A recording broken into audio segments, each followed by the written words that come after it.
To be inspired means to be in spirit. Inspiration comes from two words, in and spirit. So a human being has three parts. There is the body, which is outside. There is the mind, which is inside. And then there is the spirit, which is deeper.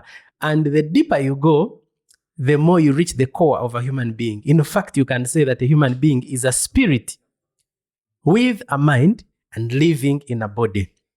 So the natural order in which God created us is such that the spirit is ahead, then the mind follows, then the body is last. But the way the world programs us is that the body is first. We tend to please the body so much, and then the mind next, and the spirit is forgotten. Some people don't even know they have a spirit. They think they just have a mind. But in actual sense, I have come to realize that the body is just weak.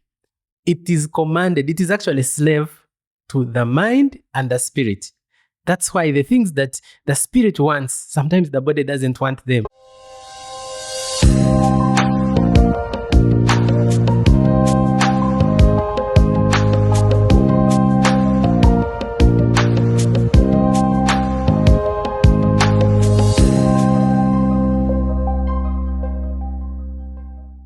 Hello and welcome to this segment of the Success Theory Talk Show. I'm your host, Dorothy Kamarunga. Joining us today is one of the most inspiring minds in Africa and the globe at large. He is a best-selling author, an entrepreneur, and a publisher. Also the founder of World of Inspiration. Welcome to the show. Thank you, Dorothy, for hosting me. I'm so excited to be part of this show. I've longed for this opportunity, and I'm going to be sharing my journey in business. Perhaps it can inspire someone out there to make it in life. Yes, indeed, Mr. Inspiration. We are excited to have you on the show. Tell us your name and tell us more about yourself, where you went to school, how the journey started. My name is Robert Bakke. People call me Mr. Inspiration because of my business, World of Inspiration. My journey starts from a remote part of Western Uganda. Currently, it is Kisoro, but at the time I was born, it was Kabale, in a place called Rubuguli. We are just about 2 kilometers from Bwindi Impenetrable National Park. I grew up in a village setting, in a place where development had forgotten us. At that time, I remember there was only one car in 3 sub-counties. It was owned by a man called Karimunda. It would move only once a week from our village to the district headquarters and later twice a week. So we grew up walking. I remember walking 35 kilometers from the village to the district head office and back. That's about 70 kilometers. So that's the life that we grew up in. I studied in a primary school called Rubuguli. It was next to the Catholic Church, belonging to the Catholic Church, up to P7. Then after P7, I went to a seminary for secondary. It is St. Paul's Seminary in Kabale at Rushoroza, the Catholic Diocese. So I studied there only 1 year. Now, while I was young, my elder brother, who is now late, he wrote some books. Then my dad also used to write songs. Some of them are still sung in the Catholic Church today. So I grew up admiring writing. So when I joined Senior 1 in St. Paul's Seminary, I was so happy that actually I found a culture that groomed me for writing. There was a certain policy there which I encourage schools of today to have. At St. Paul's Seminary, you had to pick at least 10 books. When you reached at the school, the first thing you would do would be to pick 10 books from the store, and they would guide you. You would not choose only one area. You would choose biographies, you choose business books, health books, spiritual books. So the intention was for students to be able to read for personal growth, because they knew in class you'd read textbooks, but they wanted seminarians who were seminarians. They wanted us to grow in every area of our lives. So that's when I read books like Romeo and Juliet by Shakespeare, books like Things Fall Apart by Chinua Achebe, and I felt I was going to be a great author. So I started getting exercise books, writing. I started creating titles for books, stories that I would publish in future. Unfortunately, I concentrated so much on that I lost touch with the academics. So at the end of senior one, I was discontinued because I didn't hit the average pass mark. I think it was 60%, if I remember well. So averagely, you had to make at least 60%. If you didn't make it, you'd be discontinued. So on my report for the end of term, rather end of year, the head teacher wrote, your academic performance is far below standards. We advise you to try another school. That word far hurt me so much. Far below standards. I felt so demoralized. I felt crushed. I felt like a cockroach under Moses Gorora's shoe. I was so crushed. And while my parents wanted to put me in another school, which was a bit good in Kabale, I said, no, I'm going back to the village. So I went back to Rubuguri in Kisoro, that village that I described. And I had lost my dreams. I was now looking at studying, reaching like senior 3. I become stubborn. I get expelled from school, marry, and I become like any other child. Whenever I remember this, I even laugh. One time, I told my dad, I've seen already the girl I'm going to marry. Remember, I'm just like 12 years. Actually, I was 12 years at that time. But now you can imagine the dream I had now at that time, just living in the village, having children, many children. Actually, those who married in those years, they now have like 12 kids. Some have like 3 wives. So was that dream inspired actually by your environment or yeah? Now, I would say that losing focus came from the words that were written on my report. Your academic performance is far below standards. So I considered myself to be a failure. Oh dear. So that's how I went back to the village. The school I went to is called Didier Ruvumba High School. That's a school where we would just walk, sometimes on foot without even shoes. That was a school with no library, literally no library, no laboratory. They would tell us about Bunsen burners and they just draw them on the chalkboard. There was teachers would teach only when they want. There's an English teacher who taught us twice in a term. I remember that. We would just read the books of other siblings who had studied in other schools. So that's how education there was at that time. So I became stubborn as expected and I was suspended. In senior 3, I was suspended twice. And as the school policy was, if I did something wrong again, I would be expelled. But there was a young man who had come to teach us. He was a new graduate. He was called Twensime Valence. May his soul rest in peace. He passed away. But he had paid his own school fees up to NTC, National Teachers College, and he had qualified as a teacher. So he came to teach us. Being young, there's a way we connected with him. So we started doing sports together. We would jog, would play football, volleyball together. And he started inspiring me. Then he got interested in my life. Why is it that your siblings are becoming successful, but for you, the way you're behaving, you're very stubborn, you are in bad groups, those drinking alcohol, those smoking, your friends have been expelled. So what is the problem? So I told him, I went to a seminar, I had dreams, but now I was discontinued. We used to call it cutting, vakantema in Ruchiga, like cutting literally.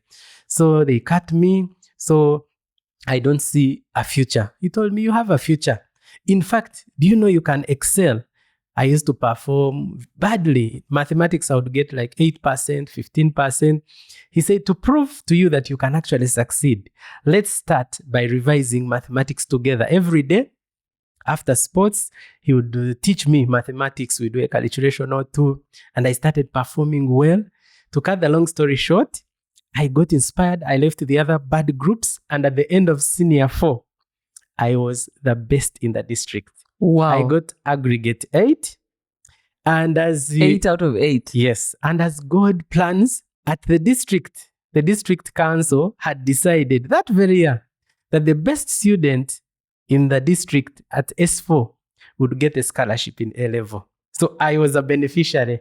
I went to Kigezi High School in Kabale, and I passed very well. I went to Makerere University on government sponsorship. By the time I finished university, my mind was inspired again. And I was always remembering the words that were written on my report. Your academic performance is far below standards. And I was always asking myself, how many people out there have given up on their dreams simply because someone did not believe them? Someone said words that discouraged them. Someone tries to sing, and a person with authority, let's say music producer or a promoter, says you are talentless. And somebody just believes they cannot sing. So by the time I finished university, I already had a passion for inspiring people and letting people know that words which other people tell you cannot define you. As long as you still believe that you can succeed in life, you can succeed. So that shapes my entire business journey up to today. Wow. That is a beautiful story. I mean, I can't imagine the weight that those words had on you and the impact negatively. I feel like most of us go through that. I mean, me, I experienced it later on when I was finishing campus, when I was finishing university. Not actually university, high school. I started my first business when I finished high school. So it was an events management company. I was doing face painting, cotton candy. I love children. I didn't even know I loved children that much. But when I started doing the business, I realized how much joy I would get when I see like these kids jumping on the bouncing castle, when I'm painting their faces, when they're running to me and I hug them. But then I was also making some good money. So I got a breakthrough when I went to my former school, which was City Parents. I talked to the headmaster and he gave me an opportunity to come and sell at the school. And that day I made 1 million shillings. Wow. I was like, this is it. Nobody can tell me anything. But to my disappointment, when I went back home, because I really always wanted my mother's approval so much. And when I was busy not chasing the dream, but living within I felt like it was my purpose. I felt like this was the dream. It's making me money. I enjoy it. I love it. But my mom would always remind me, like in Runyankore,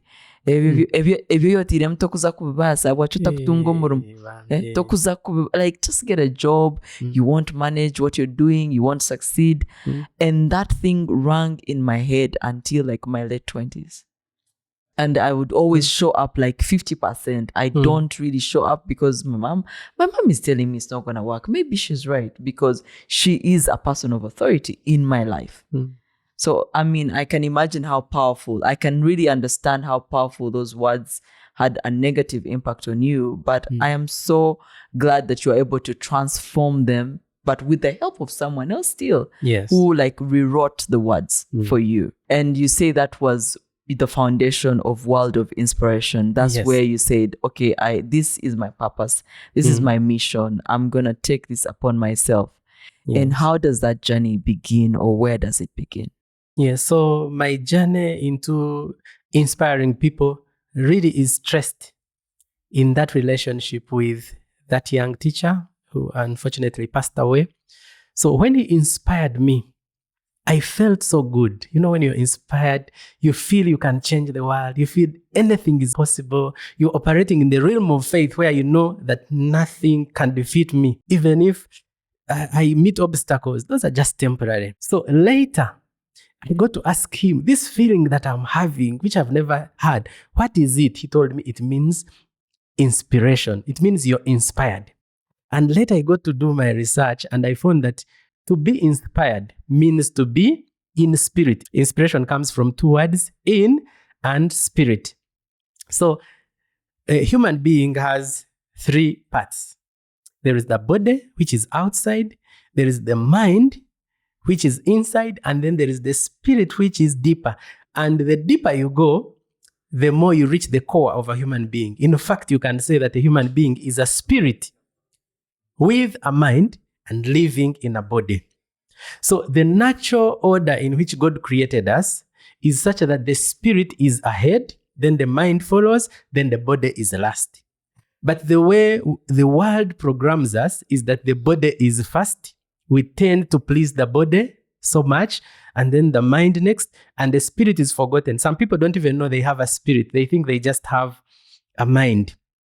But in actual sense, I have come to realize that the body is just weak. It is commanded. It is actually a slave to the mind and the spirit. That's why the things that the spirit wants, sometimes the body doesn't want them. Yeah, that's true. Like when you talk about exercising, you can exercise for 1 minute and you feel, you don't want. Yet you know very well that exercise is very good. You might want to fast. The spirit or the mind can say, you should fast, but the body wants to eat. Even by thinking about the word fasting, you feel hungry. So I've learned that until someone has mastered how to make sure the body is put behind and the spirit and the mind are ahead, they can't succeed in life. They tend to lose grip over success. So a person to succeed, that I learned early in life, you must make sure the spirit is put ahead. Maybe let me also talk about the mind. The mind is important, but it has its place. It is not the most important. The mind helps an individual to analyze, to really think critically, make decisions. However, it has one limitation. The mind produces results based on what it is fed with. Meaning, if the mind is fed with wrong information, then you produce wrong results. Like if somebody grew up being told you cannot start a business without a lot of money.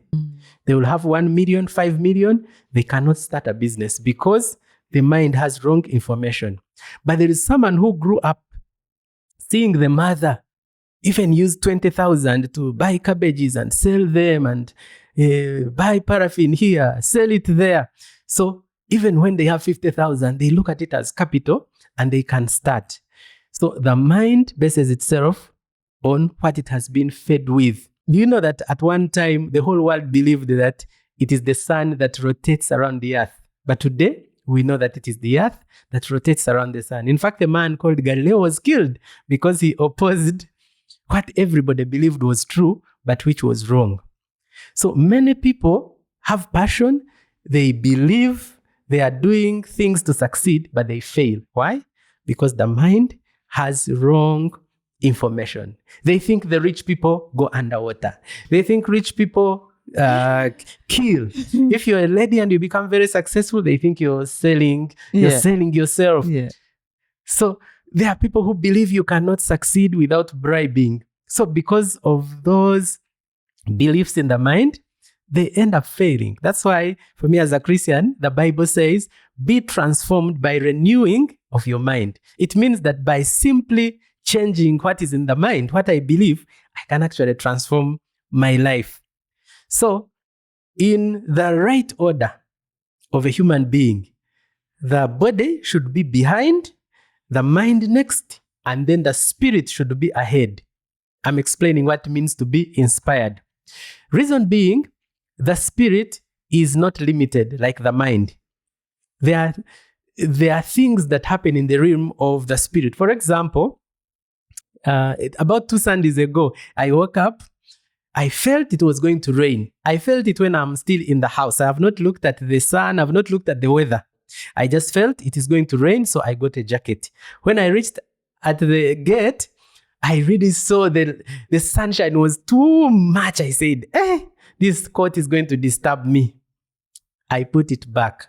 Do you know it rained on me terribly? So what was telling me that it is going to rain?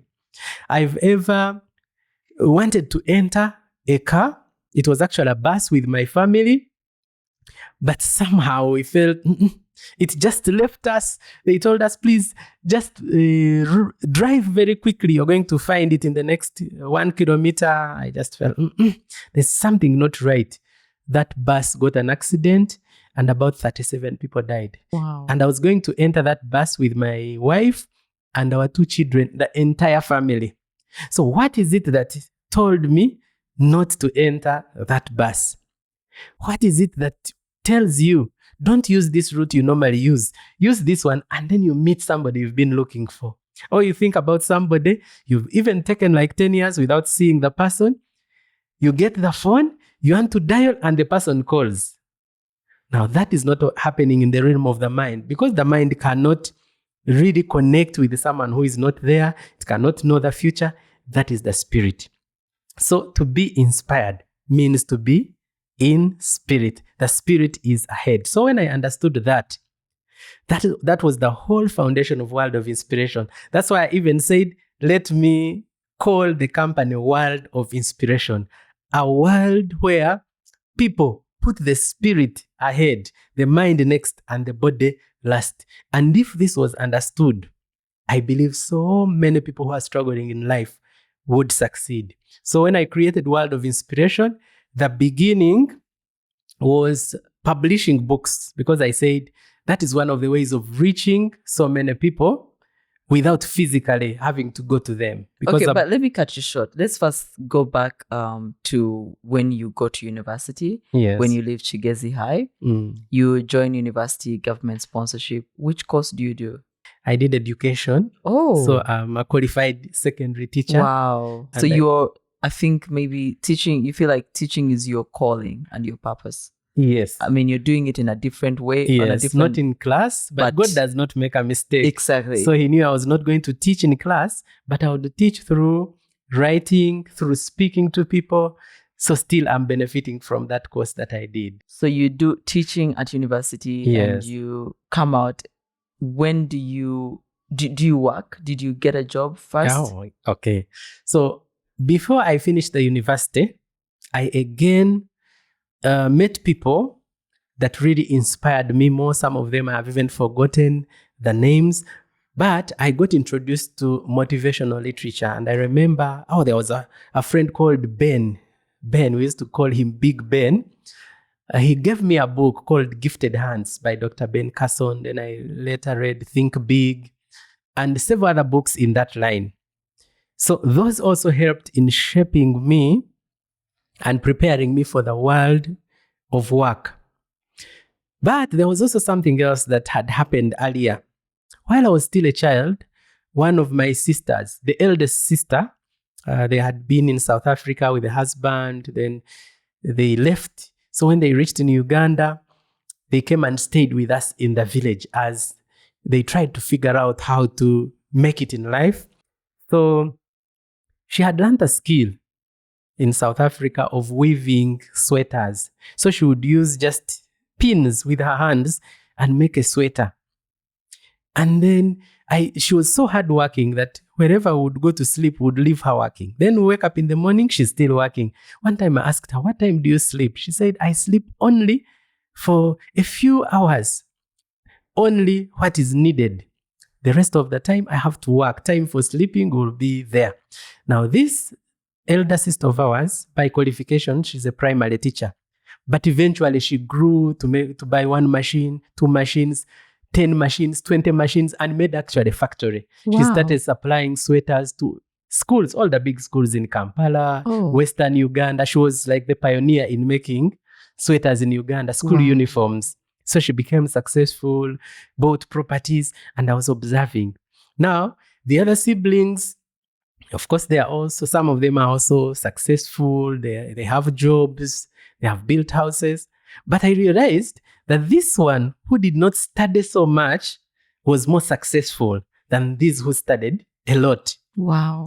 Who had degrees, masters. So it came to my mind that education alone is not enough to cause success. So I left university having that in mind. So by the time I left university, I said I'm going to be employed for about 2 years. And the reason I'm going to be employed is to learn. I had read somewhere the concept of working to learn, not to earn. Yes. Some people just want to earn even before they have developed any skill. The person doesn't know how to market, how to speak in public, doesn't know how to use a computer, but they want to earn. I normally see people coming for job interviews. Somebody tells you, I can sell 10 books in a month and bring in like 200,000. You ask, how much salary do you want? 1.5 million. Now you ask yourself, what is this person thinking? You're bringing 200,000 to the company and then it pays you 1.5 million. So for me, I had already gone beyond that point. So I had learned that I need to work in order to learn and improve my skills, in order to go into inspiring people and also becoming an author. So I started by teaching in a school. That was the job available. I taught in a school called Alliance High School in Nansana. I taught for about a year, maybe a year or less. So while I was teaching there, I also got another opportunity with our member of parliament asked me to go and be his research assistant. At that time, the government had forced all MPs to have research assistants who can do research for them so that when they are speaking in public, when they are speaking in parliament, in committees, they are speaking with facts. So the job was paying very little money, 150,000 shillings. A month? Oh my goodness. But remember, I had said I want to work to learn, not to earn. Okay. Because once I learn, earning will automatically come. And I was looking at the access that I'm going to have to people, big people that you would not meet anywhere else, ministers, other MPs, permanent secretaries. I was looking at accessing a computer because those years, that was 2004. Getting a computer was very hard. Yeah, it's not like today where people own laptops, smartphones, and you can access internet. So I said, I'm going to go in parliament. I access a computer, I access internet. I'm going to meet very knowledgeable people. And I was under the research department, which also, even the library is under the research department. So I had access to all kinds of books. I befriended the head of research and parliament. At that time, he's called Innocent Rugambwa. I think he's still the head up to today. So I made sure I utilized books. I utilized the internet. That's when social media was coming. I went on Facebook. Up to today, I use Facebook a lot to reach many people. So that means your job was, your workstation was in parliament. Yes. You were going there every day. Yes, I was going there every day, but it also involved going to the field. And in parliament, there is a lot of research. Sometimes they would get like a consultant from Germany, from Nigeria, from Kenya to do research. So I would volunteer. I am here. I'm willing to come and design questionnaires, go and collect data, write the report. So I would volunteer for purposes of learning. So let me see how this consultant from Germany writes a report so that I can pick ideas. Then I would do very well. You know, there are people who volunteer and then they do things haphazardly. After all, they are not paying me. And that is worse than not volunteering. Exactly. If I choose to volunteer, I volunteer. If I say I'm doing this, I do it as if I am paid $1 million. So I would do very good quality work. And sometimes the consultants would say, there are people we paid, but they didn't do good work like this. But see the report you have written.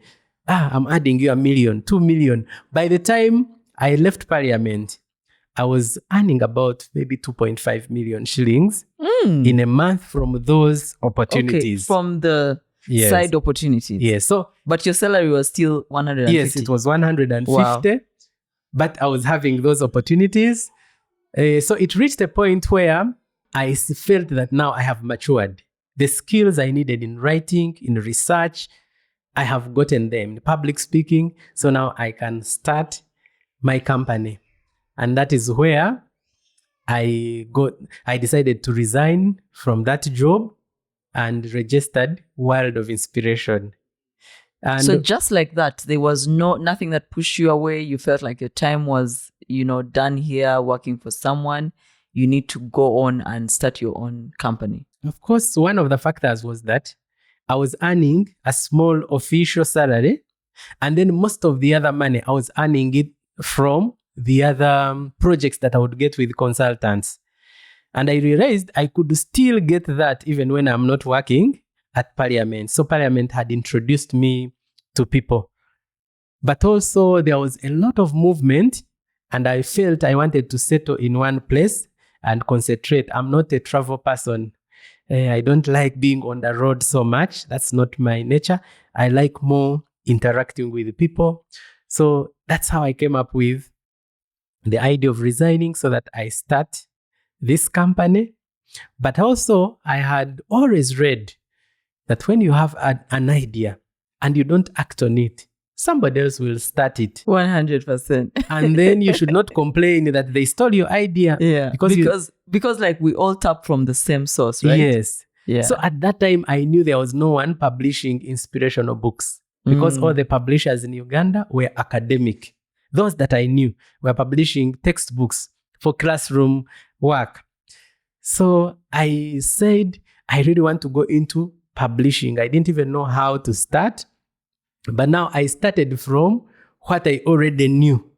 I knew how to write well. I knew how to edit, because part of what I was doing in Parliament was editing reports, questionnaires, and other documents. And I had been helping so many people.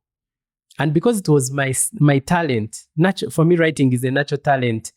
I can even struggle to speak. But when you tell me to write, I write and the ideas flow very well. So people would say, I want to write an article about this, and I put it maybe in a newspaper, but I am struggling. I've taken a week and I've not written even a paragraph. I just sit there 10 minutes, the article is done. In fact, someone identified my skill. Here at the he used to work with Vision Group. Yes. He identified Sunday Vision. Yes, Saturday Vision. Saturday Vision. Yes, so he identified my skill, my talent, and he said, come and you be writing for New Vision. So while I was still at Parliament, I was also writing an article. It was called Get Inspired by Bake. I would just write about my experiences. Something happens, I learn something, then results come, and then I share it. You were also writing somewhere in Rwanda. I saw that. Yes. Yeah. Later, when I was writing with New Vision, Rwanda, I think it was called Rwanda Times. The New Times Rwanda, if I remember well. Yes, so I also wrote for those. And they would pay me some little money, but it was something. I was also writing songs for artists.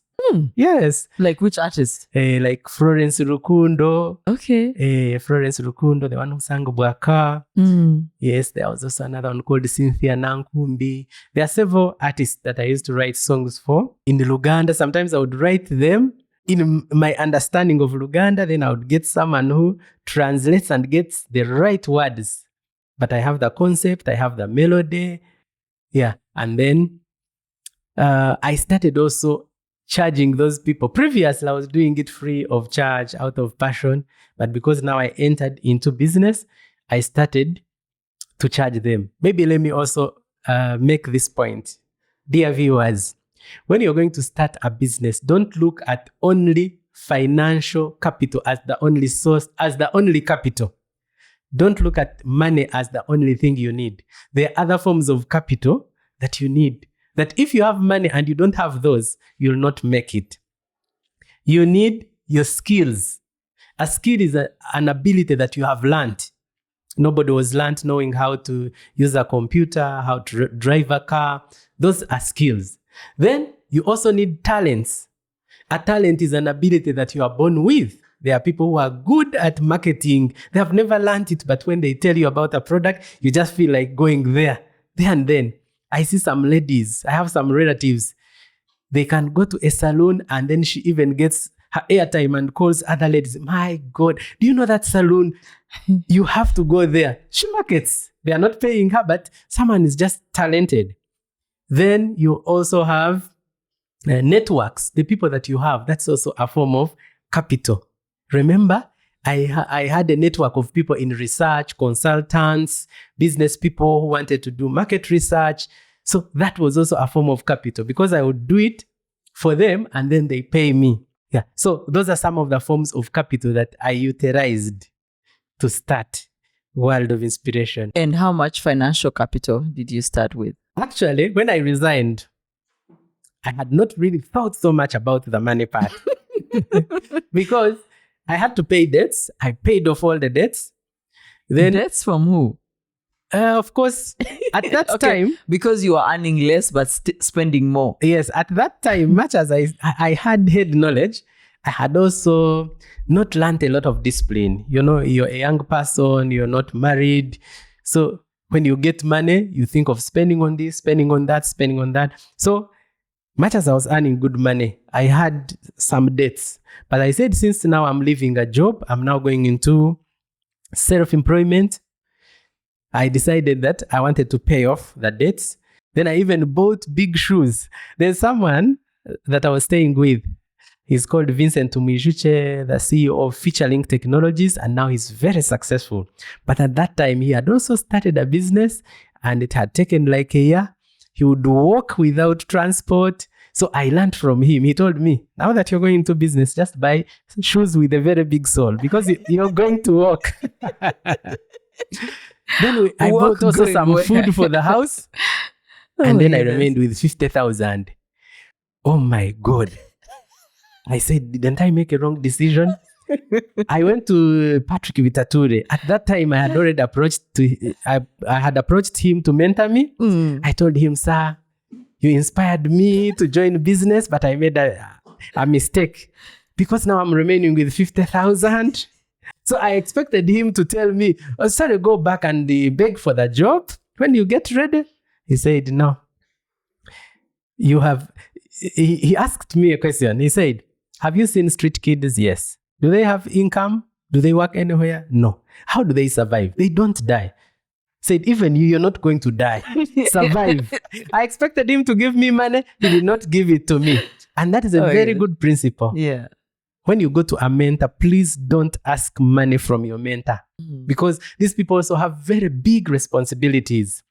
So from a mentor, you need wisdom, you need knowledge, you need experience, you need an impartation of inspiration. So he did not give me money either. He said, go and survive. So how did you survive? Now, I went to my lawyer. He was a close friend. He's a close friend till now. He's my company lawyer. He's called Peter Mujimba. I know he must be watching this video because he always searches on the internet to watch what I am saying. So I went to Peter Mujimba. I told him the same story. You know what? I resigned, but I had not really done a good calculation. Now I'm left with 50,000 shillings. He said, now on that 50, give me 30, then I tell you what to do. I gave him 30,000. He told me, on this 30,000, I'm going to reserve for you a company name. Oh. World of Inspiration. Oh, that time it was 30,000? It was maybe like 15,000, but there was a lot of transportation, the person that will go there. There was a lot that is involved. Okay, reservation is different from registering. registration. Yes, okay. you start by reserving a name. Okay. Then you pay for it. You pay for reservation of a name. Then when it has been approved, you can go ahead and register the company. Okay. So just like Vitature, he also did not give me money. He also did not encourage me to go back to employment. So I said, maybe it is God speaking. I've now remained with 20. I remember that time, that day, I walked home. I didn't want to touch the 20. I walked home in the morning. I went and made business cards. Walked from Kasubi. I was in Kasubi. I walked to Nasa Road. Remember, God does not make mistakes. I grew up in an area where there were no cars. Yes, I so told you I used to walking. walk. So that is when I said, hey, God gave me this experience in the village so that when I'm walking from Kasubi to town, it was just something very simple. Even today, when I'm able to buy cars, sometimes I park a car and decide to walk. I walk a distance from home to work or from work to home to remind myself of where I have come from. Wow. But also to remind myself that I can survive. Even if the car went, I can still survive. I cannot fail in life simply because I do not have a car. So I made business cards. Now I went to all the people in my networks, those I would help to write articles, to edit books, to draft reports. I would give them the business cards and I tell them, now I have writing services, editing services, printing services. Yeah, I'm an entrepreneur. So there is a lady, I forget her name. She told me, I have a lot of documents which are done halfway. Proposals, reports, so many documents. You can come to my place of work. I give you a computer. You sit there. Remember, I didn't have a computer. I had left now the ones for parliament. I didn't have an office. So this person tells me, sit at my office. I remember it was at Eso Corner. Whether you take a week, whether you take a month, this is how much I'm going to pay you. if I remember well, it was about 600,000 for that work. And I did it in about 3 days. So even the money to register the business made it. Wow. That is why some people are waiting for capital to start a business, when in actual sense, they need a business to generate the capital. 100. The businesses that I've been doing, most of them run on a model of have a big idea, start small, and let that idea grow and develop its own capital. I go into borrowing from banks in order just to scale it, but not really to start. I don't even encourage anybody to borrow in order to start. We borrow to grow an idea that is already working. So that is now how I start earning. So that's how you get your first client. Yes. You said how much did she pay you? Around 600,000. 600,000. Yes, So what do you do with the 600,000? Now that is where I start, of course, making sure I have clothes, but also clothes were important. Clothes were very important, and food. But again, self-employment, there were those moments when there is no work. So we always made sure we have food. Remember, I was staying with another person who also had started a business and it had not yet started bringing good money. So we'd make sure there is food. So once there is food and I have clothes, I can work.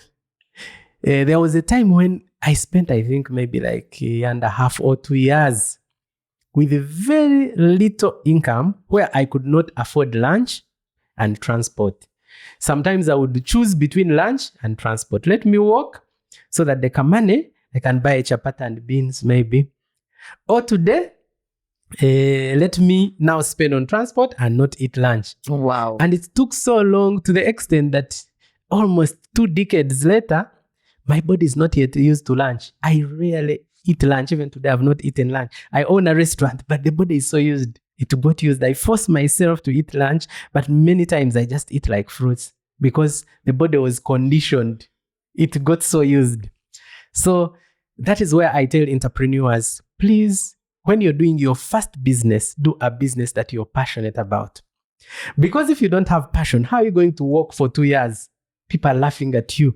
I would walk with a shoe brush in my in my bag, so that when I reach town, I also clean myself and appear like I came in a big car. They say fake it until you make it. But for me, I believe in faithing it until you make it. Not fake it. Faith it. Yeah. Believe. Yes. So even when you do not have a car, you can actually be on a bicycle, but in your mind, you're on a car. Yeah. You're in a serious car. You're seeing your Range Rover. And when you have that kind of passion, it is what will push you through the storms of business. Because some people just go into businesses for money. Salons are making money. I know 2 friends who are making a lot of money from salons. They've bought cars. Goes and starts a salon. 1 year, 2 years, it's not bringing profit. Person says, farming is the one bringing money. Goes into farming. After investing in a lot of money and even borrowing, the money is not coming. Let me go into electronics. The person goes into mobile money, goes into network marketing. You find 10 years have passed, 20 years have passed, and the person has simply not focused on one business. So that's why I advise people, if it is your first business, start one that you're passionate about, so that passion keeps you. Even when the results are not yet coming, you still feel the satisfaction. Whenever I would help somebody write something and like an article comes out in the newspaper, I would really feel good. Even if I earned very little. Whenever people would call me, I read your article in New Vision. People would expect us to be having a lot of money. You have succeeded. Yet in actual sense, you're still struggling. Yeah. But it gave me that joy. And of course, when you have already succeeded in the first business, that's when you can do others. And the rest, you may not necessarily have to have passion. Some of them, you can just do them for money because they are additional. But the first one, do one that you're passionate about. That's why there's also a principle, a spiritual principle, that the business that produced money for you, produced a brand for you, produced other businesses for you, don't close it. Even if it is doing badly, keep it. That's why you see people like Patrick Vitature still has Simba Telecom. He has hotels. He has so many other businesses that are bringing more money, but he will not close it because it was his first business. The same way with World of Inspiration, now I've gone into real estate with Win-Win Properties. I've gone into restaurants with the Obunuzi Restaurant in Wandegea, but I don't ever think of closing World of Inspiration Publishers, even when it is not very profitable now.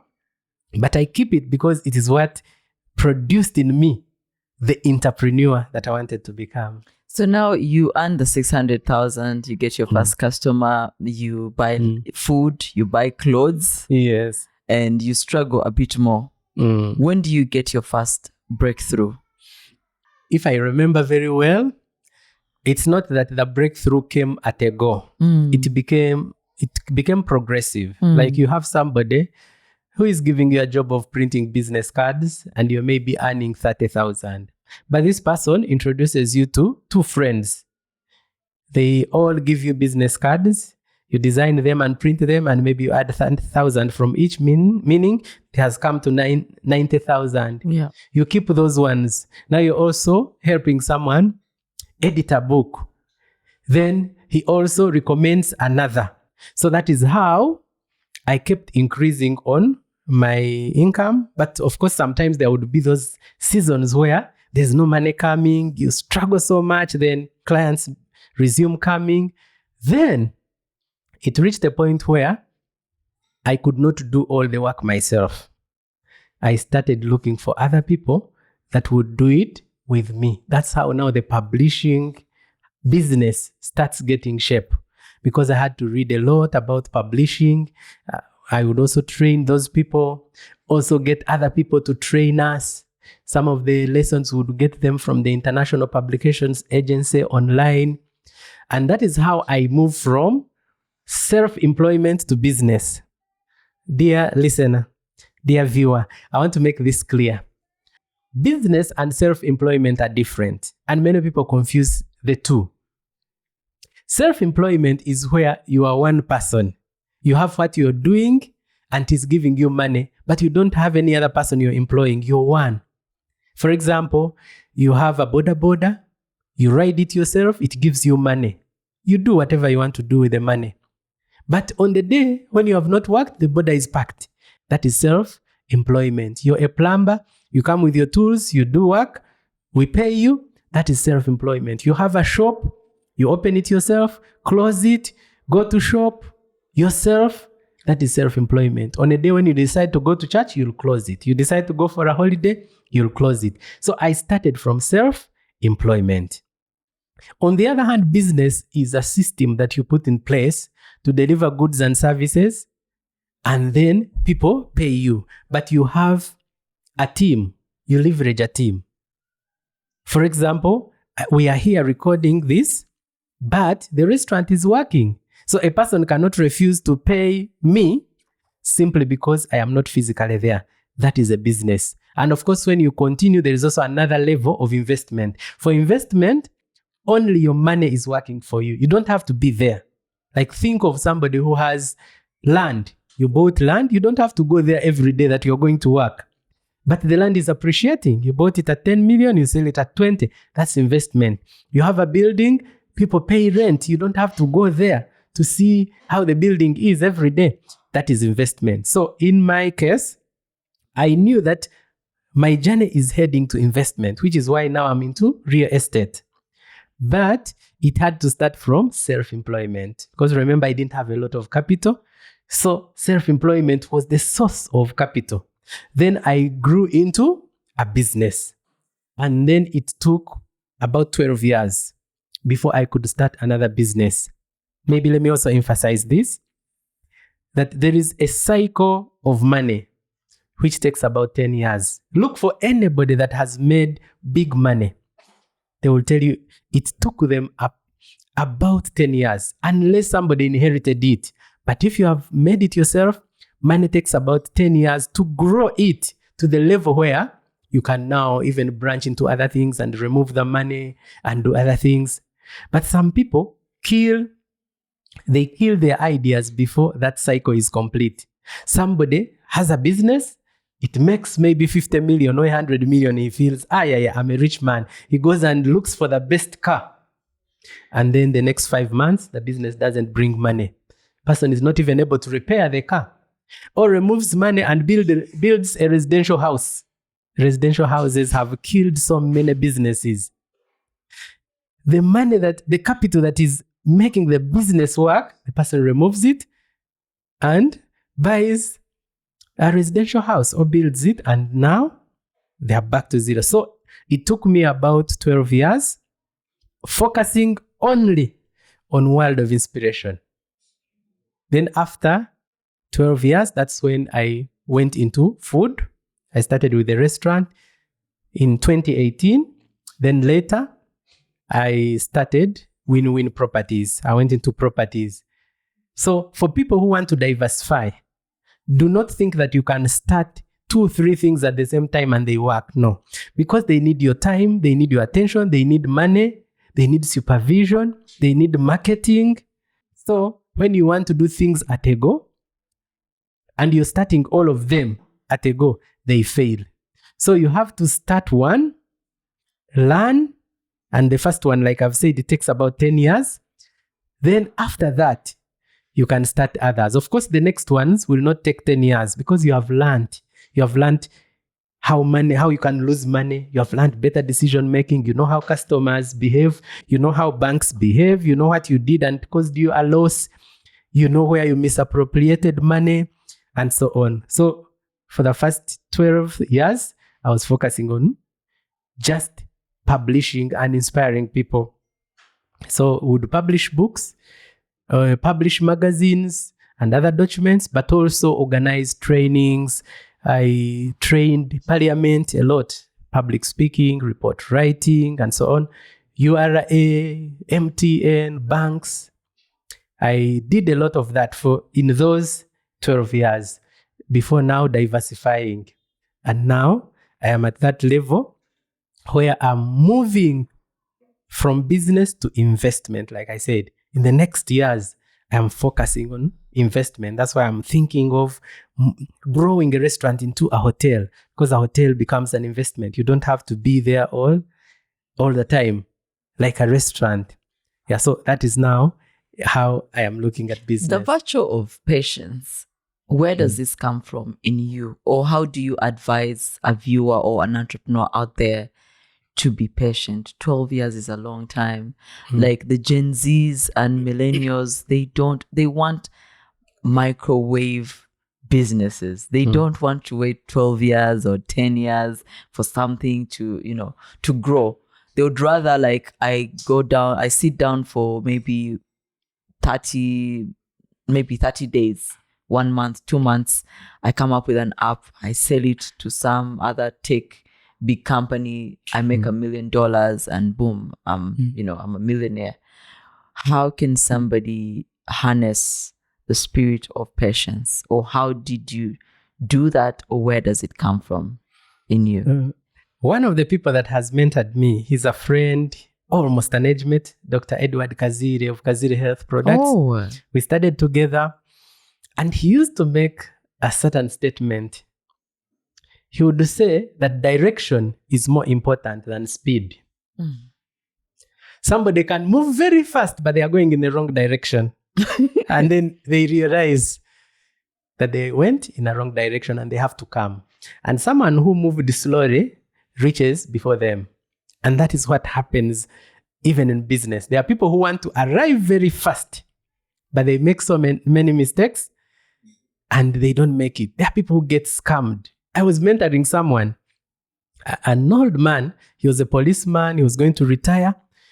And we set up a plan of how he was going to use his retirement package. He was going to build rentals. Because I told him, if you've been earning, let's say 1 million, and then the money you have at retirement can build you rentals, which bring you 1 million a month. It means you can maintain the same lifestyle you had while you are still employed. And yet now you have retired and you can choose to do other things out of passion. So he made a plan of how he was going to invest his money. Some of it was going to go into unit trusts, then treasury bills, trees, planting of trees. buying land. Now, somebody comes and tells him, you know what? Do you know that you can put $1 million and then you earn 500,000 every week for the rest of your life? Have you earned it? Yes, I've earned it. They go to our website. So he creates an account. He puts in money. Then they would send him a message on that website that you have received this amount. You have received this amount. He started bringing more money, all the other retirement package. The man puts it there and he's waiting. He grows it to like 500 million or 1 billion. Then he comes to me to testify. So he didn't consult me, and I wouldn't have advised him to do that. Now, one time he called me. He told me, do you know now I am a rich guy? I said, that's good news. Tell me, how have you made money? I was waiting for you so that you invest the money. Now he goes to the website and shows me how he has that money. But it is on the website. It is not in the bank account. Yes. I asked him, this money is on the website. So if he tries to withdraw, when he tried to withdraw, the account just got, it disappeared. Wow. So they were scammed. Yes. He doesn't even know where the website was hosted, who are the people behind it. Yeah. And there are so many people that are losing money like that. So back to your question, patience is very important. I would rather take 5 years knowing that I'm on the right track than try to achieve something in 1 year and I fail, I try again and I fail, and I try 20 times failing. I would rather do it the right way. But how do you know that you're on the right? I think that is where the challenge comes in the most. Because we are, like, mostly in Africa, it is not a culture whereby the home where you're raised, they help you to discover your gifts, your talent, your superpower. I mean, something that you do the very best with even the least amount of effort, which in other nations or in other places, it is something that is really emphasized. So you tend to, like, if you go to school, let's say from kindergarten, you go to primary, secondary, university, by the time you come out, you're even more confused than when you started.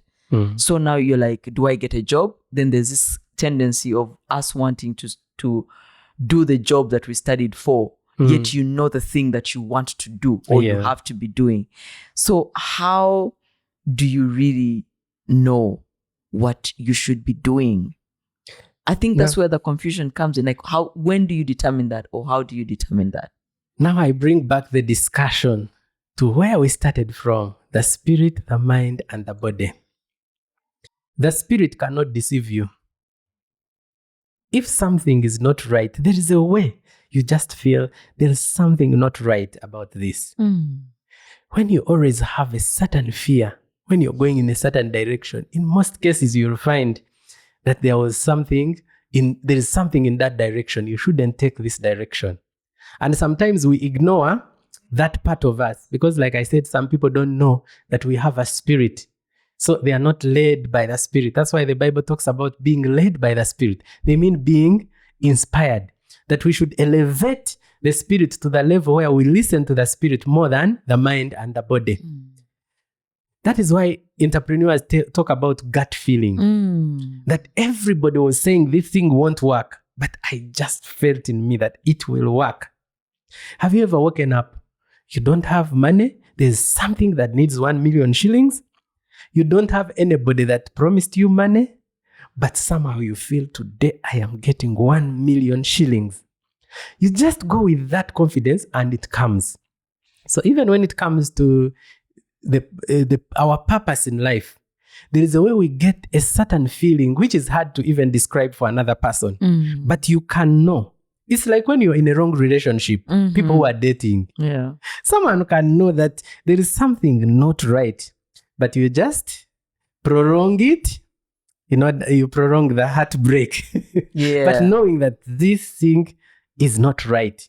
And then there is a relationship that you'll be in and you just feel this is right. I was in so many relationships, maybe like 8. But I was never feeling that peace. And when I met the lady, we even met She was stranded. We were both stranded in Mbarara. We connected miraculously. I had never seen her. We started having a conversation. Can you imagine? I just felt this is my wife. And later when I reach home, I find my people know this person. I had a relative who is a nun and also a teacher. They knew this person. They had taught, one had taught her, another one had worked with her. And things led to each other. And now we are married. And this is someone that I work with. People tell you it is hard to work with your spouse. Yeah. But I work with my wife. Every day we are together. We are coming to work together, going to home together. So that shows you how compatible we are. We are able to plan for our finances together. So when I met her, I just felt inside me, in my spirit, that this is the right person. So coming back to purpose, you can do a business and it is not even bringing in money yet, but you feel that this is the right thing. When you think about the options, what if I do this? What if I do this? You really feel that these other ones cannot give me this satisfaction. I would rather keep doing this. So that means people should be in tune with their intuition and really trust their gut. Exactly. It is actually a prerequisite for entrepreneurship to be a successful success for life. Success in any field, whether it is spiritual, whether it is leaders, politicians. How do you think a person like President Museveni, when you read his history, really you see there wasn't anything that would really show any indicator that this person can become a great person.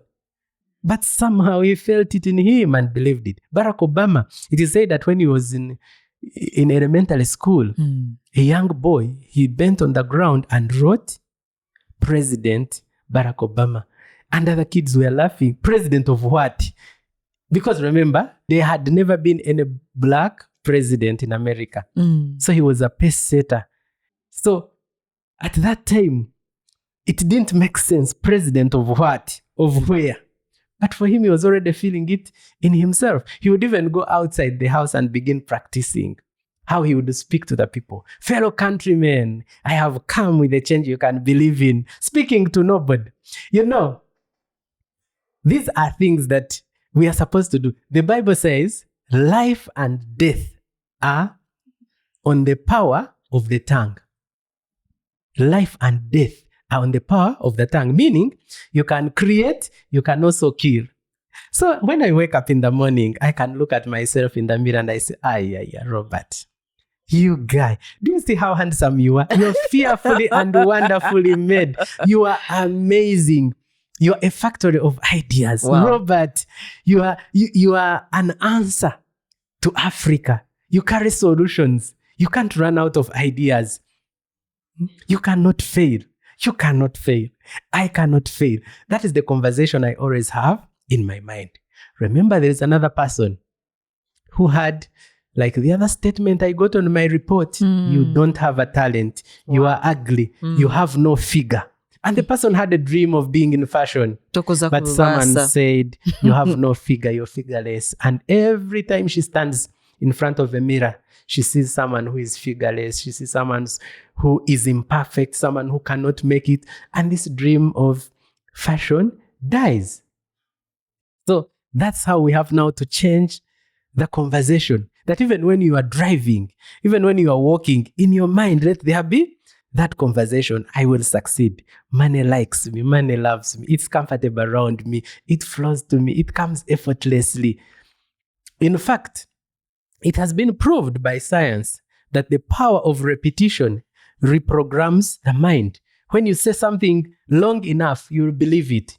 And when you believe it, faith really changes what happens in the spirit realm.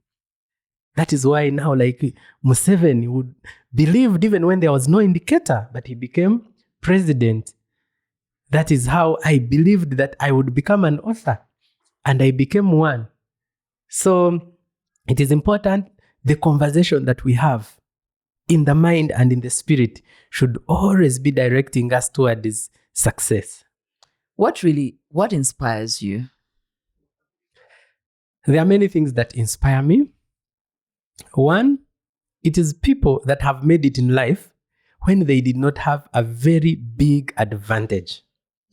There was a man called Malcolm Gladwell.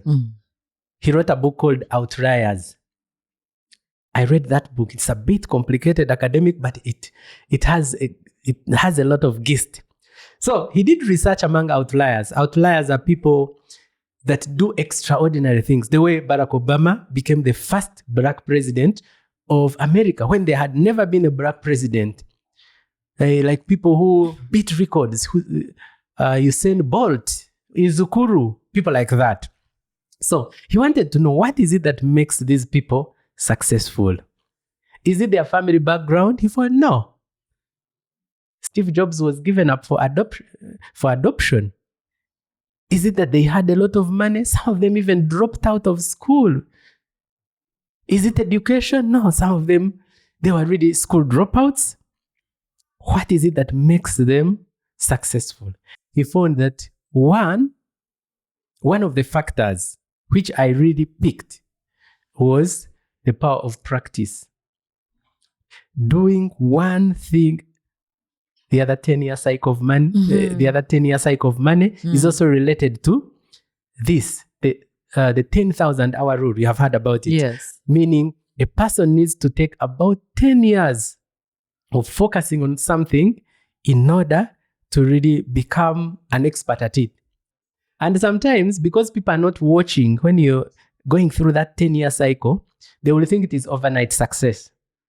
Juliana Kanyomozi and Irene Namubiru, they formed, it was I and J. Yes, they used to do karaoke, they sing. We didn't know them.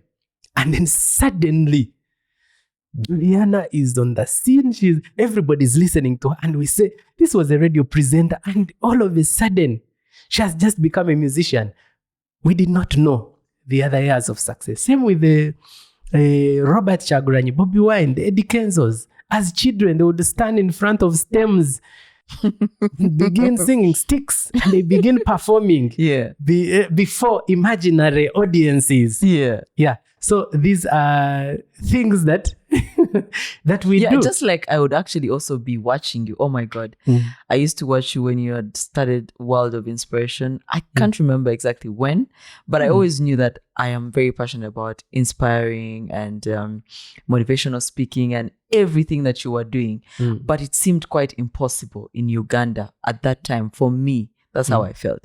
So even to get the courage to do what I'm doing, I had to leave the country for like 7 years. That's where my career started. But from that time, I used to watch you. I used to read your books. Anytime you are writing, it's an article or it's a message I find online, I'm watching it. So I'll be like, I need to meet this guy one day. So now the day has come. Wow. I'm so happy and excited. Exactly. Yes. Yeah. So I want to really encourage people, especially those that have dreams. Even if you're not seeing the way, but you're seeing the end, start. Because ideas, when they come to the mind, they don't come when they are fully formed. You will not see the whole picture, but you'll have an idea of what you want to become. That's why God gave us imagination. Unfortunately, people use imagination negatively. They imagine being arrested, imagine dying, imagine themselves in a coffin. And that way, the law of attraction works. They are attracting negative scenarios. Yet the purpose of God to give us imagination was a preview of the future that is possible. For you. Yes, for you. That is why Jesus said, when you pray, believe that you have received, and then my Father will give it to you. You see the order? Pray, and then believe that you have received, even before you see. So when you dream, you see yourself as an entrepreneur being the biggest real estate mogul in East Africa. Imagine yourself that. And ask yourself how you'd feel, the joy you would feel, how many people you would help, the projects you would start, and continue imagining that, playing that picture. That's why people talk of vision boards. That is what you do on a vision board. You try to imagine the life that you want, the life you feel you are called for, and then you begin imagining it. You begin living as if that is it. You've seen people, a person is like riding a bicycle and they've put a number plate of a car behind a bicycle. The person is already feeling for them when they are riding that bicycle, the joy they are feeling is as if they are in the car. Yeah, like I always see these street vendors where you find someone has like a chibao, they're cooking food, tea and all that, and someone has said, Mama so-and-so's hotel. Hey, Like, they even put this cafe. is amazing. Like I like to see things like that. And also and so's supermarket, like it's a chibanda. yes. So that is now the way a success-minded person should look at themselves. Have a picture of where you want to be, and then begin to think like that person you want to be. Begin to talk like that person. I see people who want to be big in business and investment. Someone tells you, I want to deal in real estate, mentor me. Then you ask him or her, do you know the price of a 50 by 100 plot, let's say in Gayaza? Person says, I don't know. How much is it? You say it is 50 million. Between 40 and 50 million. The person says, oh my God, 40 million. Where do people get 40 million? You mean there are even people who have 40 million in Uganda? That's someone who wants to become a real estate mogul. Yeah. They are distancing that reality from them. They are in the spirit realm, they are declaring that I do not qualify for this. I don't deserve it. Yes, I'm not I don't worthy deserve of it. it. I'm not worthy of it. But how about how this thing plays from the way we are raised? I feel like the program that we run, even as to when we're adults, is stems from childhood. You know, like when you used to go ask your mom for something, like mostly us ladies, Mommy, today I want to plait my hair. You think money grows on trees. What is, you're wasting money, just have your hair like that. So then you start developing a belief that I'm not worthy of good things. I'm not worthy of this. How do you change this mindset later on? Because I have seen it affect me even in my adulthood. Like you go to maybe a meeting and then you start playing, okay, yes, your conscious mind is telling you, you deserve this, you're qualified for this, you're talented and gifted for this. But there's a noise, there's an energy. It's more than even just a thought. It is an energy. It is something you cannot see or touch, but it's driving you more than your thoughts that are conscious. How do you get into that and change it? Yeah, I get you. And in fact, I would say it's very unfortunate that in Uganda, children are neither helped in the family nor in school to be able to dream big. The school system and also the parenting system hardly prepares a person for the real world. In fact, when you finish school, that is when you discover that you are on your own. Yes. And you begin learning. There's more learning that I have done outside school than what I did in school. While in some other cultures, like in China, a child's talent is identified even at the age of 2 or 3. Yes. And they begin, the whole community, the leaders, the schools, they try to build that child's talent. Even the skills they get are building on that talent. That's why for them, they don't believe so much in higher education. In China, to study master's, PhD, for what? Finish elementary education, like what we would consider primary, get the hammer and the pliers, go and work. They can succeed. And for them, the population is very high, that if they are not able to work, if you don't have a big percentage of the population working, it becomes a problem to the government. So for them, they learn these things. And also the Asians, these Indians, you'll find a child is 12 or even 9 and is the cashier and is recording every amount. They balance. Even a coin of 500 should not get lost. So this child is learning. Unfortunately, for many of us, we did not learn these things in our upbringing. So many Ugandans have wrong programming of the mind. That's why the government has brought so many programs to alleviate poverty. And they've all failed.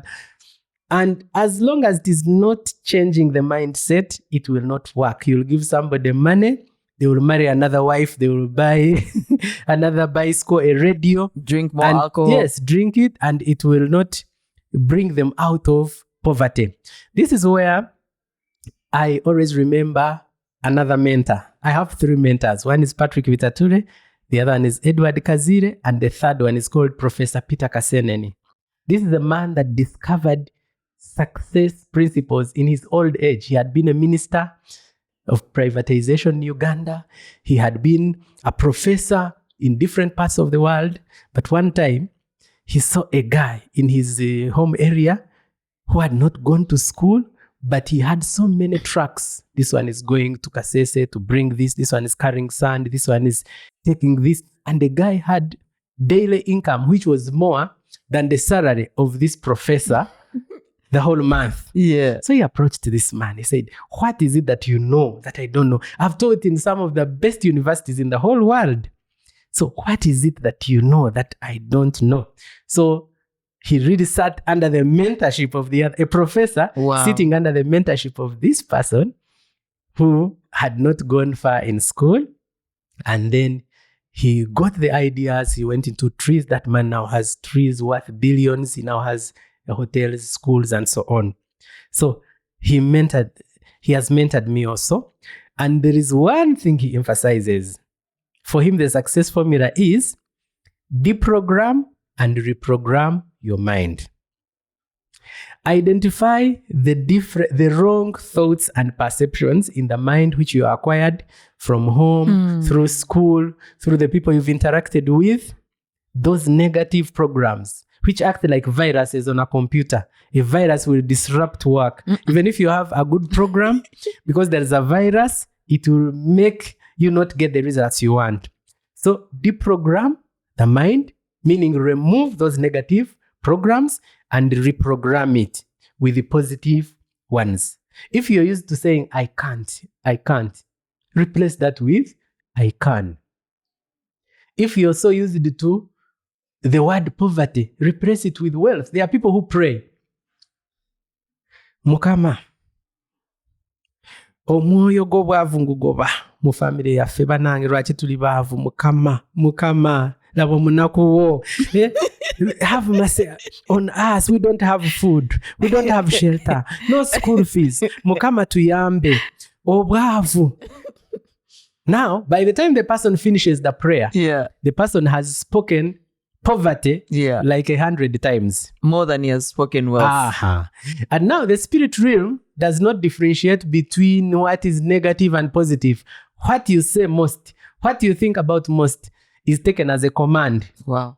Even if you say, I don't want to be poor, I don't want to be poor, I don't want to be poor, every day you can remain poor, because the spirit realm, the universe, interprets that as a command that I actually want to remain poor.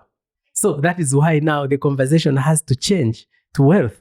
There is somebody who will be praying that kind of prayer that I just mentioned. Then there is another one. Oh, my Father in heaven, I thank you that you're a rich God. Silver and gold belong to you. Cattle on 1,000 hills belong to you. You have made me rich. We know the grace of our Lord Jesus Christ, that though he was rich, he made himself poor, that through his poverty we might become rich. So I am rich. You have given me all spiritual blessings in the heavenly places. Contracts are coming to me. My name is being mentioned in great places where opportunities are. Customers like me. My businesses are progressing. I am advancing. That's the prayer that the person is making. And then they get another contract. They get another contract. While the other person, even the child, is sent away from school. Even the goat eats the beans of the neighbors and they want money. The person falls sick. So we have to deprogram and reprogram the mind, which brings us back to what the Bible says: be transformed by renewing of the mind. So we cannot escape the mind, because the mind helps us make decisions, yet it bases itself on what it is fed with. Like I started saying. So we have to deprogram our minds and reprogram them. Let's talk about challenges. I mean, every entrepreneur faces challenges on their journey. What have been the most challenging things that you have had to deal with? And what are the solutions that you have come up with? I would say that the life of an entrepreneur is more about challenges than actually successes. An entrepreneur is there to solve problems every day. Every day. Every day. So there's no day that is seamless. An entrepreneur to be there but we'll reach a point where we enjoy that. It becomes part of you. That as you find solutions, as you solve problems, you feel the satisfaction. Because now when you're in a business, there is a customer who is difficult. There are people who cannot be pleased, no matter how much you try. Yeah. You have to handle that one. There is also a customer who has a genuine concern. Maybe the product had a problem. You sold food to somebody, let's say at my restaurant, somebody has been given food and the salt is much. So that's a problem. The person cannot eat it, but they have already eaten part of it. Now you can't put it back in the general food and sell it to another person. You can't make somebody pay when they have not eaten. Those are challenges. Sometimes you find it is now political. Like in the last few days, there have been elections for primaries in NRM.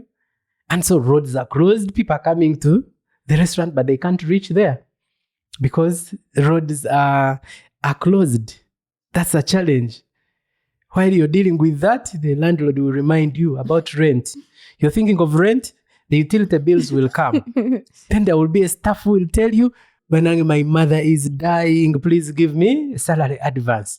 Then there is a supplier you have not yet paid who is calling you, and if you don't send my money tonight, I am finished. So as an entrepreneur, from morning to evening, you're just solving problems. That one, anybody going into entrepreneurship should be ready for it. If you're not ready to solve problems, please do not go into entrepreneurship. That's why we have even to be very flexible. We have to make quick decisions to be able to solve problems and keep moving. But just like you asked, there are also challenges that an individual meets along the journey that are unique to you.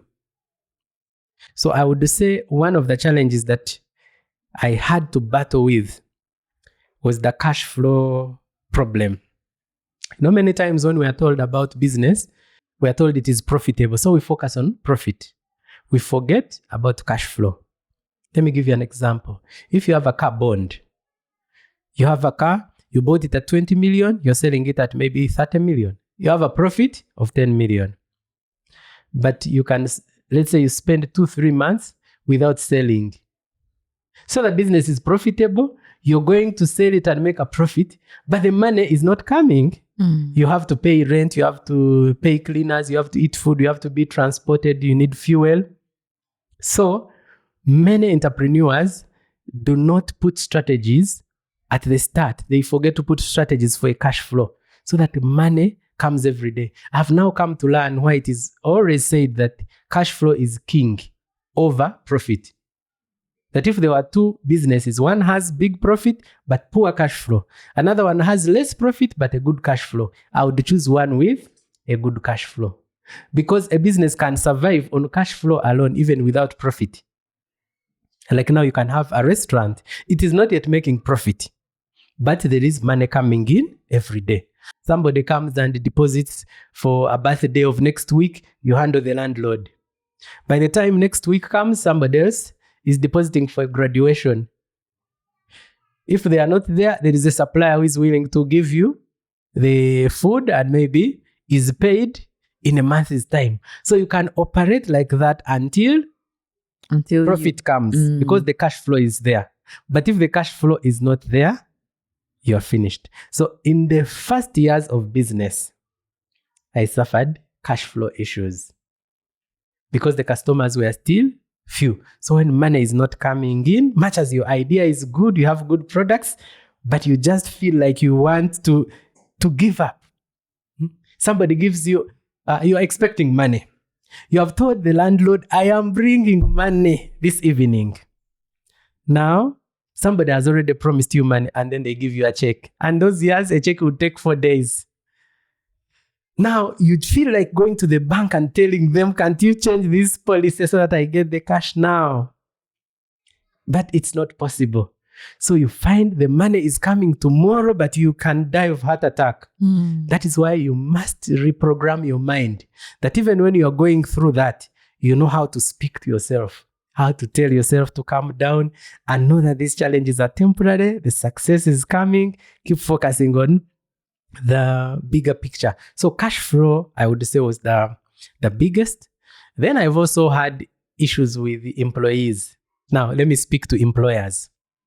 When you employ somebody, whether you have a contract or not, when they leave, make sure it is put in writing. Because according to the laws, as long as there is evidence that somebody worked for you, the only way to terminate that work relationship is either a resignation letter or a termination letter. So if somebody is leaving, make them write somewhere, I so and so on such and such a date, I have left World of Inspiration. I've left my job with World of Inspiration. I've resigned because of such and such a purpose. I have been paid all my money and World of Inspiration does not owe me anything.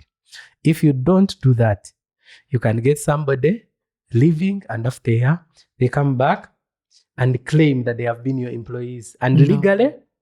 No. Yes. It happened to you? Yes. More than that, there is even one that I gave an appointment letter and the person didn't work. And I did not cancel the appointment letter. So the person used the appointment letter much later and claimed money. I remember she took 19.5 million around 2014. That was a lot of money till now. When I remember it, it pains me, but I say, okay, that was school fees I learned. So they took you to court and they claimed that they had worked? Yes. And the court said you should pay? Yes. Wow. Now that is, and of course, the law always comes to the support of the weak. So an employee is the weaker party compared to the employer. So if an employee accuses you, the courts of law, the labor office, all the law enforcers will think more about defending the weaker party. It's like if a maid accused the man that this man was trying to rape me, they can arrest the man without any thought. I have seen people who have been imprisoned. They sell their properties when the person was just lying. One of them is my friend. It was later discovered when the man had been in prison for quite some time that actually this girl was doing it in different places. They asked her, you have a case here. You have a case in this police station. You have a case in the other district. Does it mean that all the 20 men all tried to rape you? They realized actually for her, it was like a business. Wow. But now, at the time when she accused the man, everybody believed her. So even when it comes to employer-employee relationships, the law always defends the weaker party first. So that's another challenge that I really went through. And of course, I would say that getting the right staff, recruiting them, motivating them, and keeping them is also another challenge I've faced.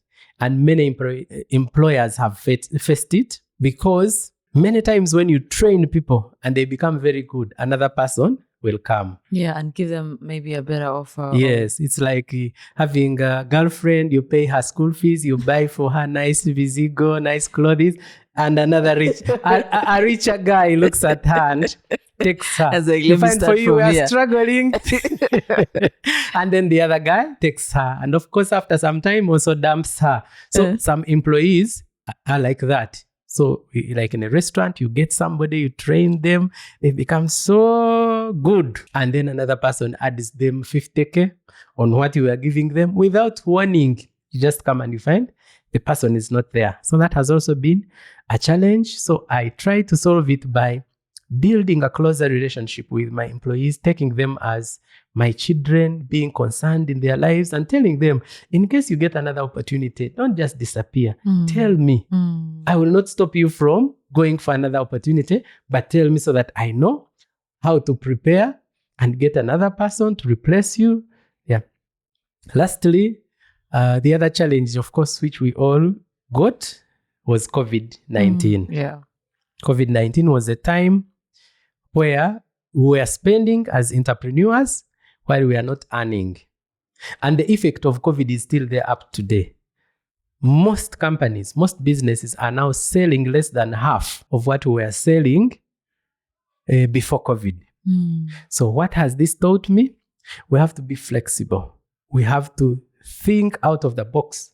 For example, I have had to combine different businesses in one premises. The books are in the restaurant. If COVID had not been there, perhaps I would be having a bookshop and also a restaurant in a separate place, paying rent in different places, managing different places. But now they're in the same place. Even when I started real estate, I decided I will also do it from here. And I learned that model again from another entrepreneur, Mandela of City Oil. City Oil. CJ's. You'll find, yes, there is one premises, there is CJ's, there is on the City go. Oil, there is also a supermarket, tires. You have the same security guard, you have the same cleaner, you probably have even the same accountant. So it becomes easier. You save a lot. So that is a lesson that I learned mainly because of COVID. Let's minimize the costs. So did you have like a private lesson with him, or you just watched? No, that one I observed. Oh, you observed. Okay. Actually, mentorship is not only through meeting somebody. You can be mentored by somebody that you have not met physically. That's true. It means modeling yourself to someone's energy. It's just like you can read the Bible and you see a person like St. Paul, what he would do, how he would preach, and you learn something and you go and practice it. They have mentored you. So even me, that's how I look at entrepreneurs. Some of them, I have gotten an opportunity to meet them. Some of them, I've not met them. Like for Mandela, I met him the first time to see him. I was working at Parliament and I was with the other head of department for research and the library, whom I mentioned earlier. At that time, I didn't have a car, of course. We're in his car. So went to that shopping place, that supermarket on Bombo Road. So we bought what we were buying, and then while heading out, I saw this man who came and helped us and carried, and then he was saying, "Oh, thank you so much for supporting us. Is there anything you want us to improve? Is there what you want that is not here?" So I thought it was maybe the manager or just the worker there in charge of customer care. So he went up to the car carrying for us. Then after closing, that's when the man I was with told me, actually, this is the owner of these businesses. So from that time, I kept trying to tune my ear. Every time I hear a successful person speaking, I listen. Some people miss opportunities by wanting to show off. You've met a very rich guy who has what you have never even dreamt of, and then you are the one speaking, then you end up living without picking the wisdom. That's true. So for me, I humble myself. Anybody that has achieved anything that I haven't achieved, even if it is a child, if they have achieved something that I haven't achieved, it means there's something they know that I don't know. Because success is a function of revelation. It is a function of ideas. It's a function of energy. So I want to know, what is it that you have that I don't have? What is it that you know that I don't know? What is it that you do that I don't do? So that's how I've been looking at all my mentors. Sometimes I just observe them. I can go to Vitature's workplace and just observe him. I can go to his hotel and I just see how he's treating people. Do you know Vitature can go when an order has delayed? He goes and picks food and serves his customer. No. This is a billionaire. Yes. There's even... At Protea? Yes. Even Sky's hotels. He does it. One time there is a lady that came in the rain at Protea. So she remained in the car. She didn't know how to get out of the car, go through the rain to go into the hotel. Vitature was observing from somewhere. I even wrote it in that book, inspired by Vitature.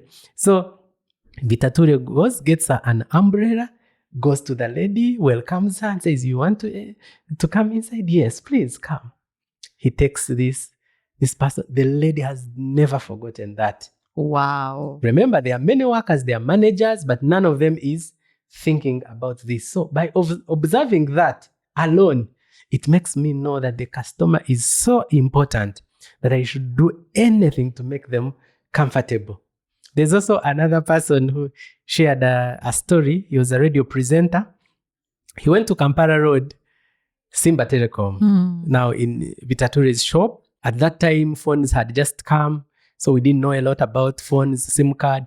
So he says he met there this man who explained to him so much. Any question he would ask, the man would explain. He even offered to teach the person how to use a phone. Even asked the man, do you have a SIM? The customer said no. So he told him, when you buy a phone, I'm going to personally buy for you a SIM card.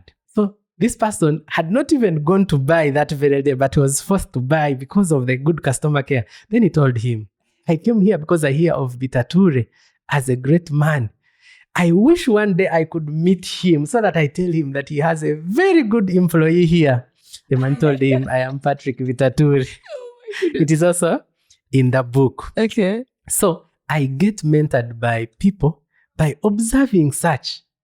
When I read something that a successful person has done, I feel it is calling me to another level of looking at life. Yes. Let's talk about rejection. I feel like rejection is is at every corner of entrepreneurship. You can open a restaurant and people will just reject the food. People will not come. You maybe have something that you're doing and you need sponsorship or bank loans. You go to a bank and they reject you. How do you deal with rejection? Now, in my journey, I'm glad that I was mentored at the start. Perhaps if I did not have mentors, people to look up to, I would have been devastated by rejection because I have been rejected in so many situations. I remember when I wrote a book at the time when I was now going into entrepreneurship. I had written a book. It was a spiritual book I had had many testimonies, things that I had prayed about, and they had happened in a supernatural way. Sickness is getting healed. So I wanted to share my testimony. So I went to a publisher of academic books and I told him, this is the idea that I have already written. He said, even if you stop there, that one is not a classroom book, so it can never work in Uganda. There's nobody who will sponsor you. It will never sell. Even if you manage to print it, you'll not sell even 50 copies. So I went in my heart saying, I must prove this man wrong. And I ended up eventually managing to publish that book myself. That's how now I entered into the journey of publishing. And that book sold in the first few years, maybe 2 years, it sold more than 3,000 copies. And I think it's the book that has sold most. Which book was that? It's called Tapping God's Blessings. Oh, yeah. Tapping God's Blessings. So I was rejected, but the rejection fueled me to actually... And where did that come from? Is it because of the mentorship or you just... I think, yes, because of the mentorship and observing. I had read Bitature's story that when he built Simba Telecom, he had to sell his house. He had to put in everything he had to put up shops because he was supposed to buy. He started with, I think, Celtel and later MTN. So he had to buy the products. He had to have shops, have employees, which required a lot of money. He went through to every bank. They refused. And he said, one day I will start a bank. And he actually did it. He did CMF Microfinance, which turned into Global Bank. Eventually, he sold it. Money. He sold it to who? I am not very sure, but if I'm not mistaken, it could be what became KCB in Uganda. Oh. Yes, because even the premises they are using is the same. Global Trust Bank. But the desire to go into money lending and microfinance and banking came from being denied a loan. He has a good idea. You know, a bank, they can tell you, bring this for 3 months. You're bringing documents, you're spending, do valuation, you pay money, and then they tell you, sorry, we are not giving you. You start another one. So an entrepreneur, you have to get used to rejection. And to me, what keeps me moving is the knowing the realization that I don't need everybody in the world to say yes to me for me to succeed. I just need enough people, those that God put in place for me. Not everybody in the world is going to be my customer. Not everybody is going to be my business partner. So if one says no, because of the reprogramming of my mind, I say, God, I thank you that this was not good enough. I'm getting a better one. Yes, when a guy chucks you, say, I'm getting a richer guy. God knew that this one was not good enough. There's a better one. Yes, and actually, it turns out to be true. It turns out to always be true. Yes, when you keep focusing like that. But when they reject you and now you say, it means I'm not good enough. And you think that the rejection is because of your idea not being good, you not being talented enough, skilled enough, knowledgeable enough, you'll end up losing it. So for me, when somebody rejects me, I know they were blind. They couldn't see the potential in me. That is the attitude I have. How far you've come from the report card situation. They just don't know what they have missed. You should have told that teacher. Did you ever go back to tell that teacher that? Unfortunately, I've never gone back. And of course, he was a priest, and I think he's no longer alive. It's amazing how far you've come from that moment to where you are right now. Yeah. So what about consistency? You are literally the epitome of consistency. Talking about when you started World of Inspiration and you gave it 12 good years before you started Obunuzi, before you went to Win-Win Real Estate and all the other things that you're doing. What is the ingredient for you staying consistent?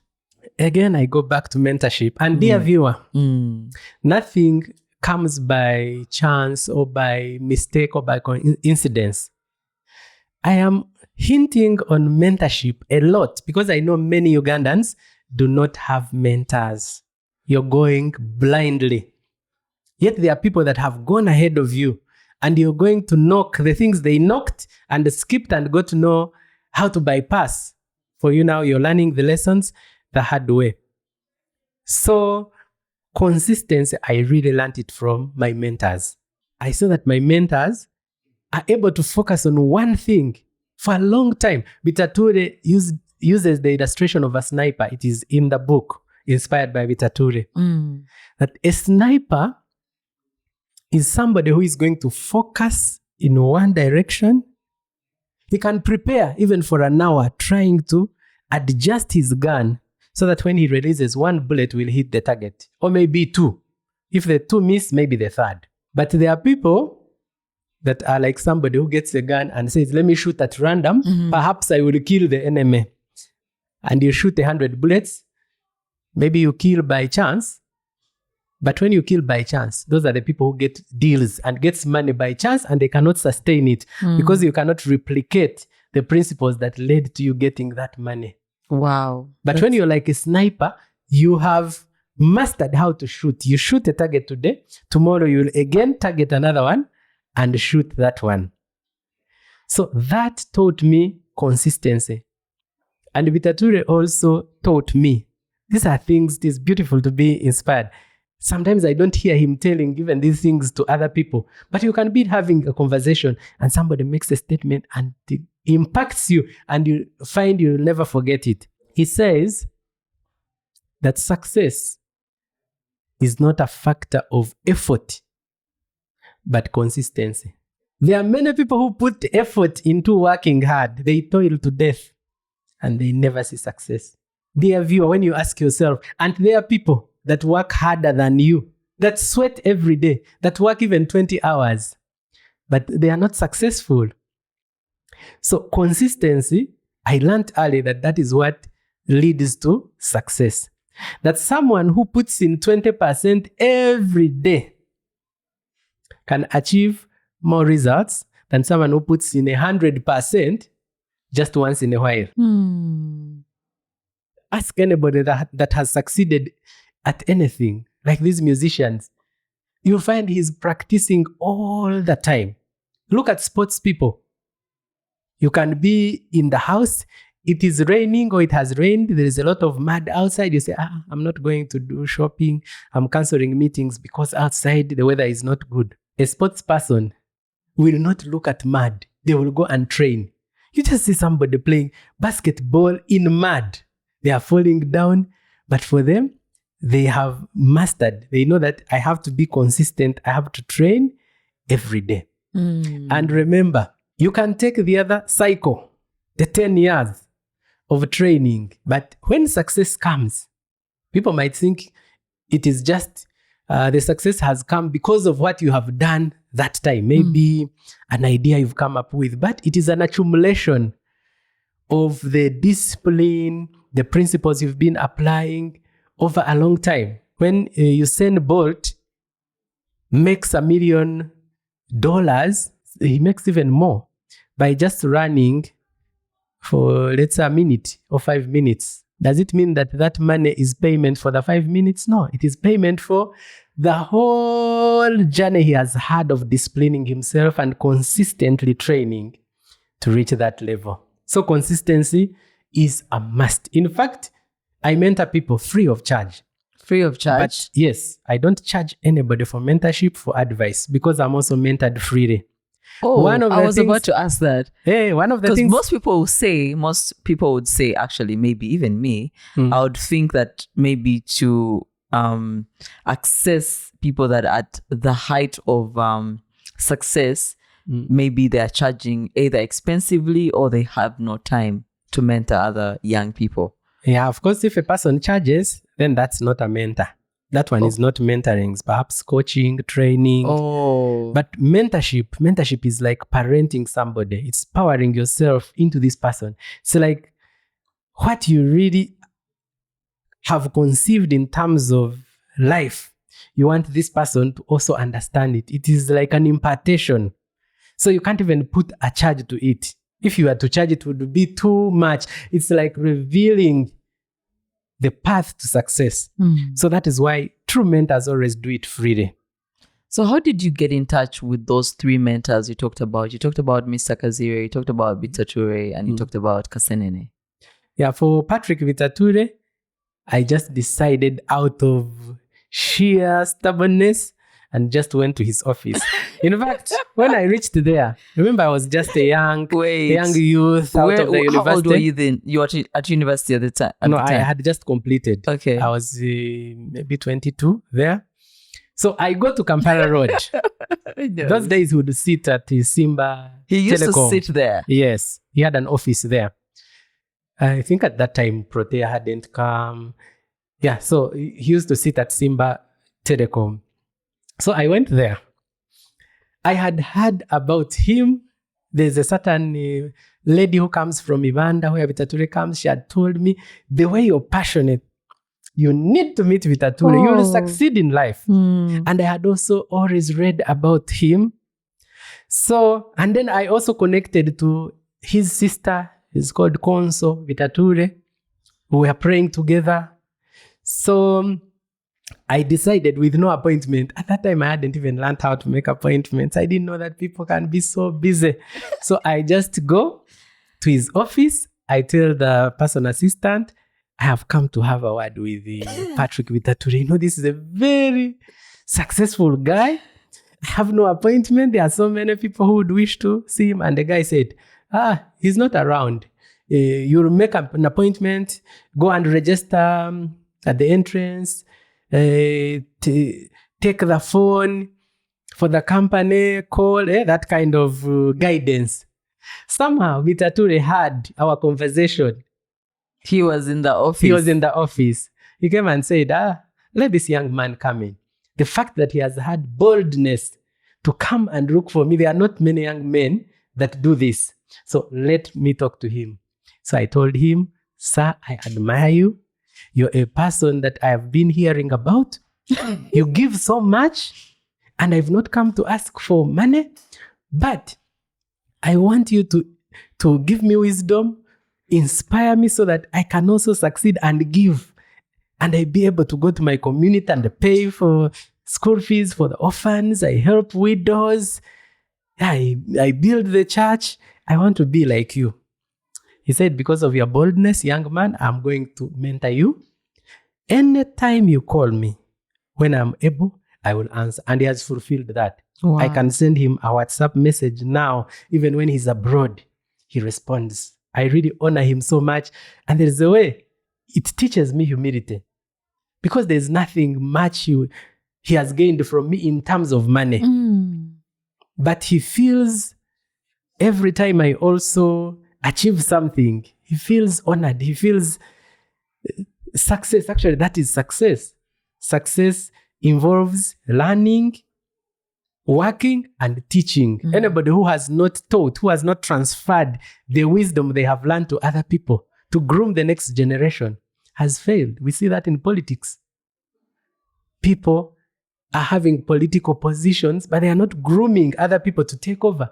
When they die, then you find there is a big gap. So this is something that we need to put in place in families, in businesses. I have seen people that run businesses, and the business is himself. He can't go for a holiday. It is him keeping the keys. He has children. They are just at home asking for takeaway. Now, when this person falls sick, you find even the business is sick. When the person dies, the business dies. Even a building which is incomplete remains incomplete because the person has died. So I feel there is need to bring in that culture of mentorship and continuity. So for me, I just bumped into my mentor like that. Have you created, you said you do mentorship for young people for free. Have you created like a platform where they reach you, or how do they get to you? For many years, almost 10 years, I had the Authors Forum. Okay. I believe the time we got to connect, I was running the Authors Forum for over 10 years. So through that forum, I got in touch with so many people, and some of them, I would not mentor them directly. I would connect them to other mentors. Because sometimes I can see that where this person is going. Let's say a person is in music. Silva Chagulanyi is my friend. He can mentor this person. Someone is going in the direction of fashion. I get somebody who can help that person better in that area than myself. Someone wants mentorship in business, but you see that their real problem is not finances. It is relationship, marriage, how they deal maybe with the spouse in relation to the business. It's what is bringing down the business. But I have not yet spent 20, 30 years in marriage. So I can tell these people, you know what? I see your problem is not a money problem. It's not a business problem. It is a relationship issue. You fail to make decisions. You bring down the idea of the other person because it's not you who brought it. So why don't you approach this couple? Sometimes I introduce them to, like someone who can mentor them in that area of that is affecting their business. Yes. Many times we look for solutions in the wrong places. It's like taking Panadol when you have malaria. It might even look as if you're better, you're feeling better, the headache has reduced, but the malaria is still there. So it's important that we again use the spirit, be inspired, have the spirit ahead of the mind and the body so that you discern. The word discernment applies to the spirit, not really the mind. You cannot discern with the mind. You discern with the spirit to see. If I'm having a problem, customers are not coming. Is it because I'm not marketing well? Is it that my team is not giving good customer care? Is it that my products are bad? They have changed? Is it that there's a competitor who has come in place? Because you can put so much money in marketing when your problem is not marketing. Maybe it's customer service, that people come and they don't want to come back because of the way they are treated. So that's why I will remind the viewer, the three parts of a human being. Make sure the spirit is ahead of the mind and the body. And on that, let me mention this. There's a certain law in the spirit that dictates that what you are looking for is what you'll find. If you're looking for problems, you'll find them. Like people always talk about problems. They will always have enough of them. If I asked you, is there red in this room, you may not know. Why? Because you are not looking for red. But now that I've mentioned it, you can see, that's red. Yeah. This is red. On your shirt, it's red. On my shirt, I there didn't is even red. notice it I was before. not even remembering. Yeah.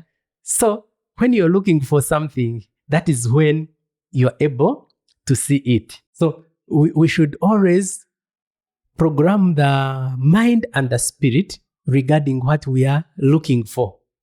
That is how we'll be able to get the right people, the right employees, the right business partners.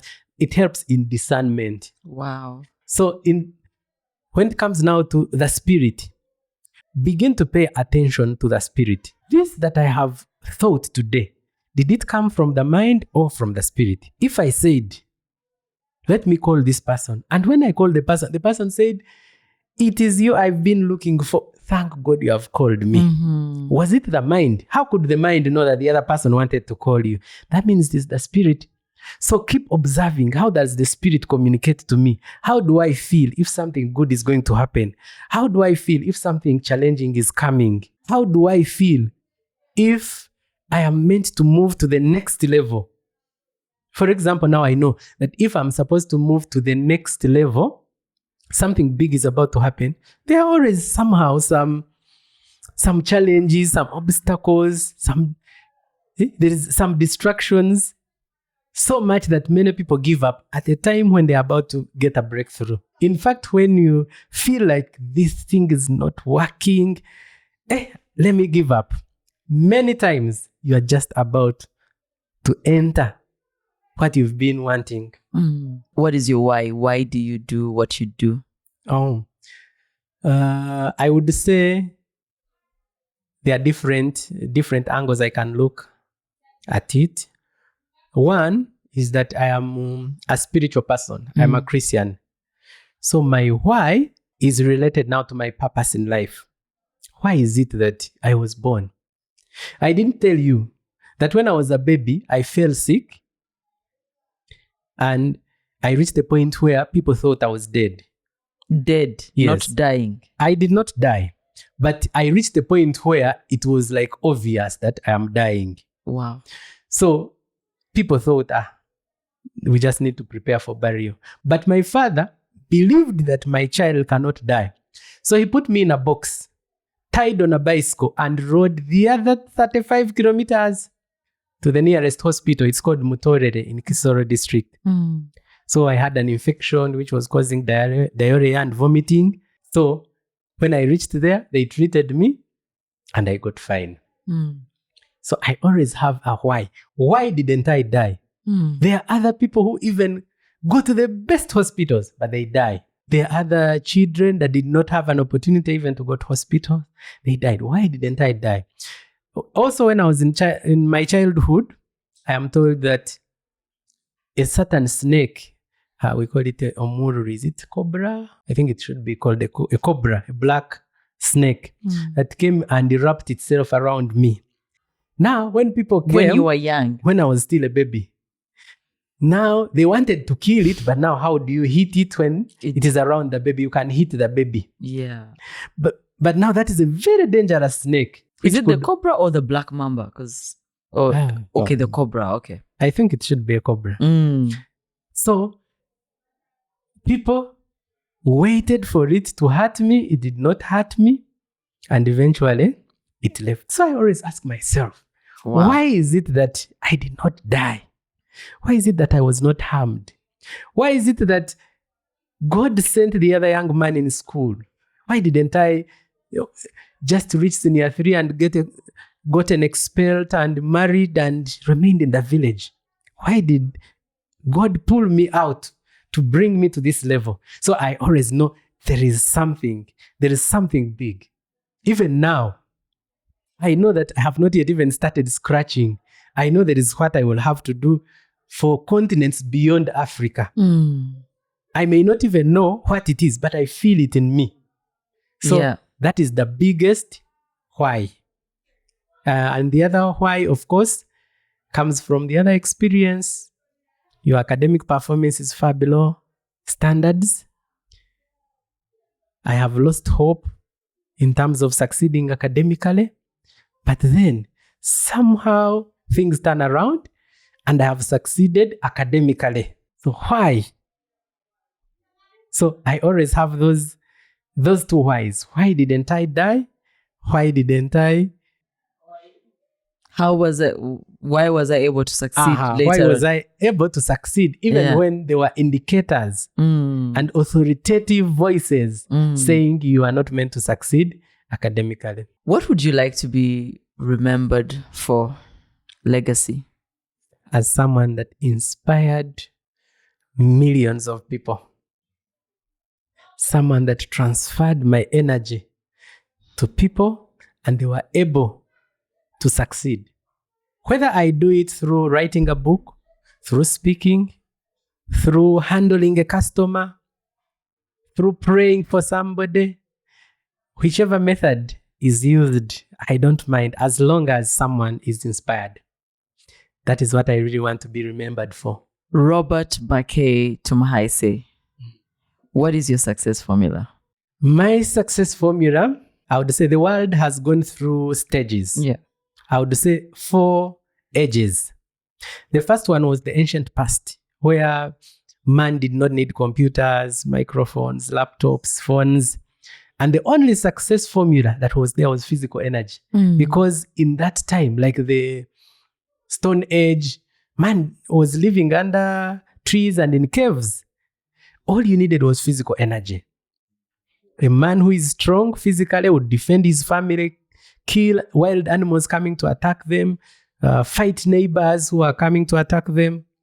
And that person was successful.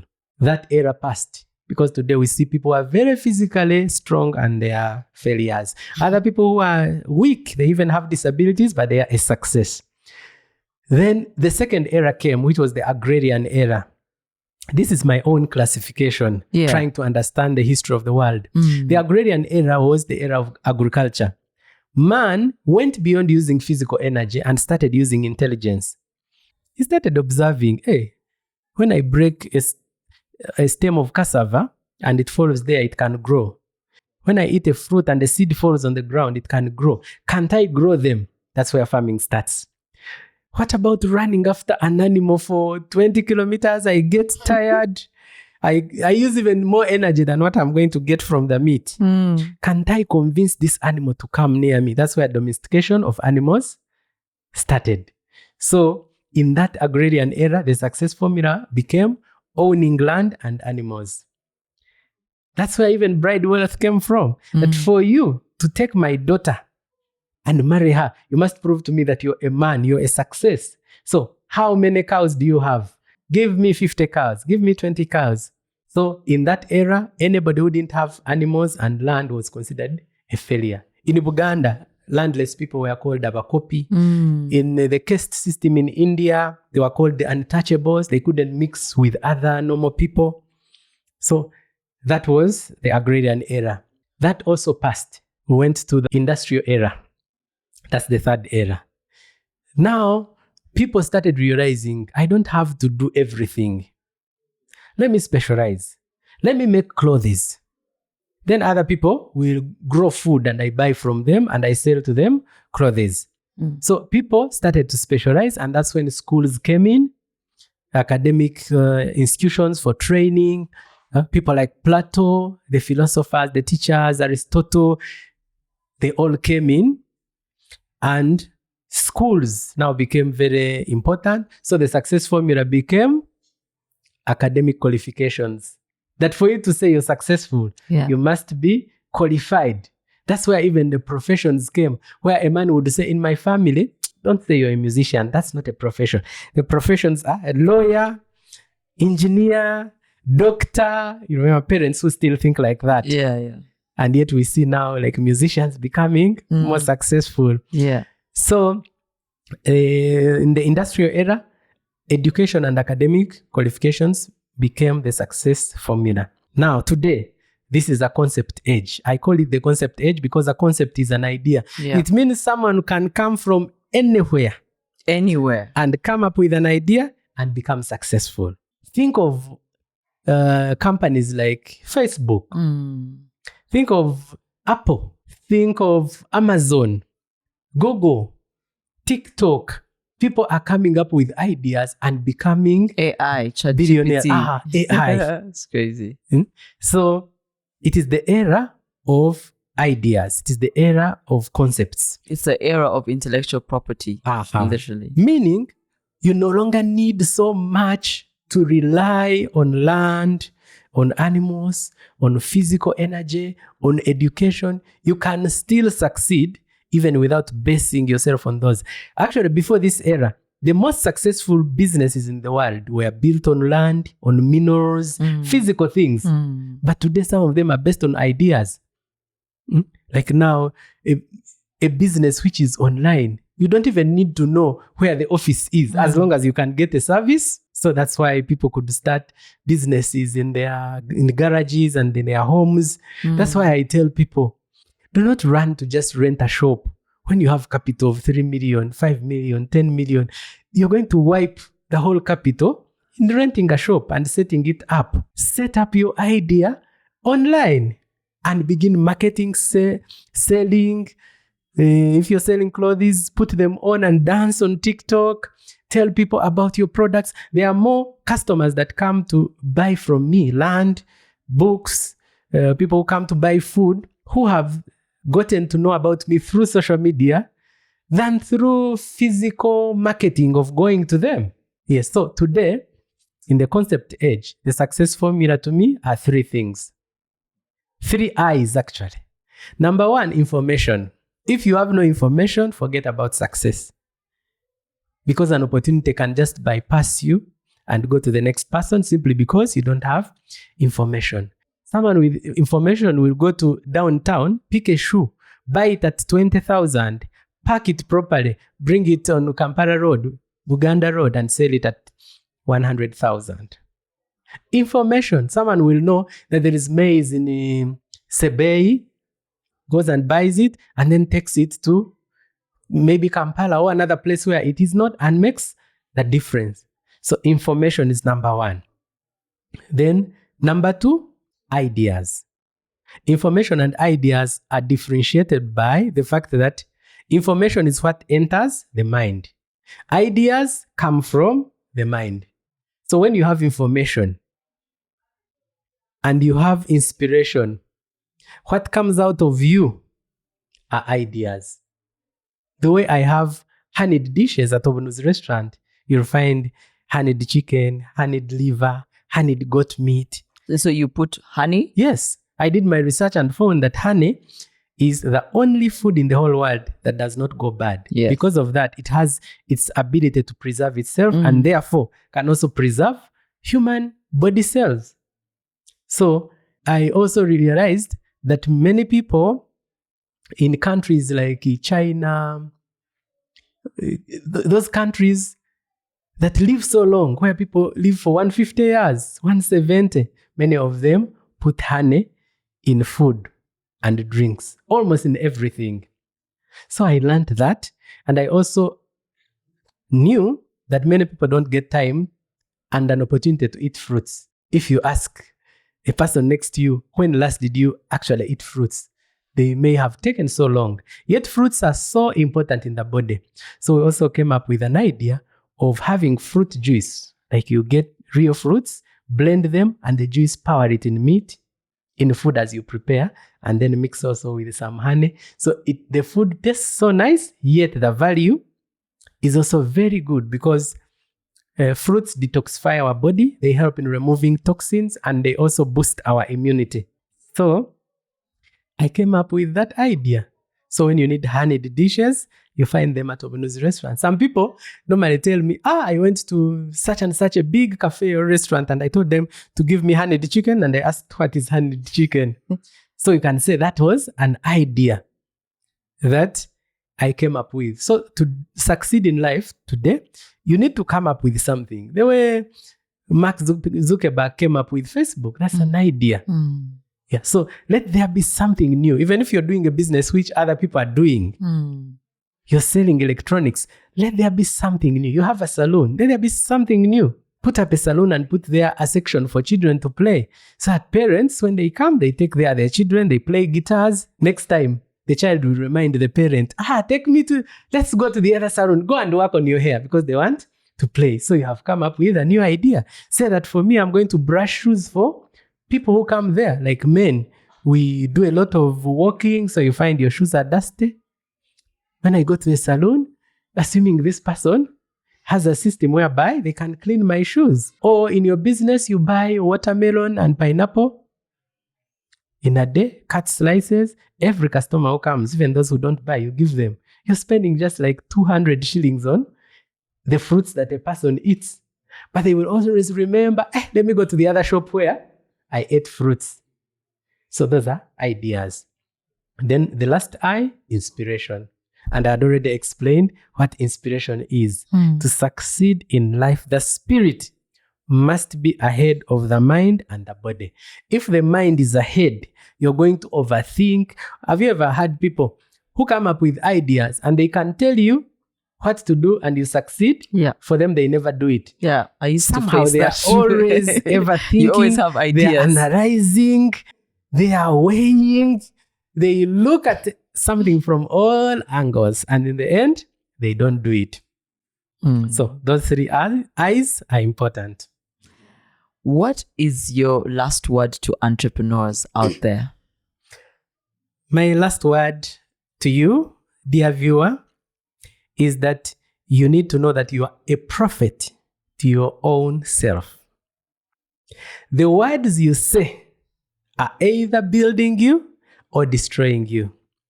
And I'm talking about the words you say to yourself, because there are words you say outside, but there are words you say to yourself. Sometimes you say them without verbally speaking.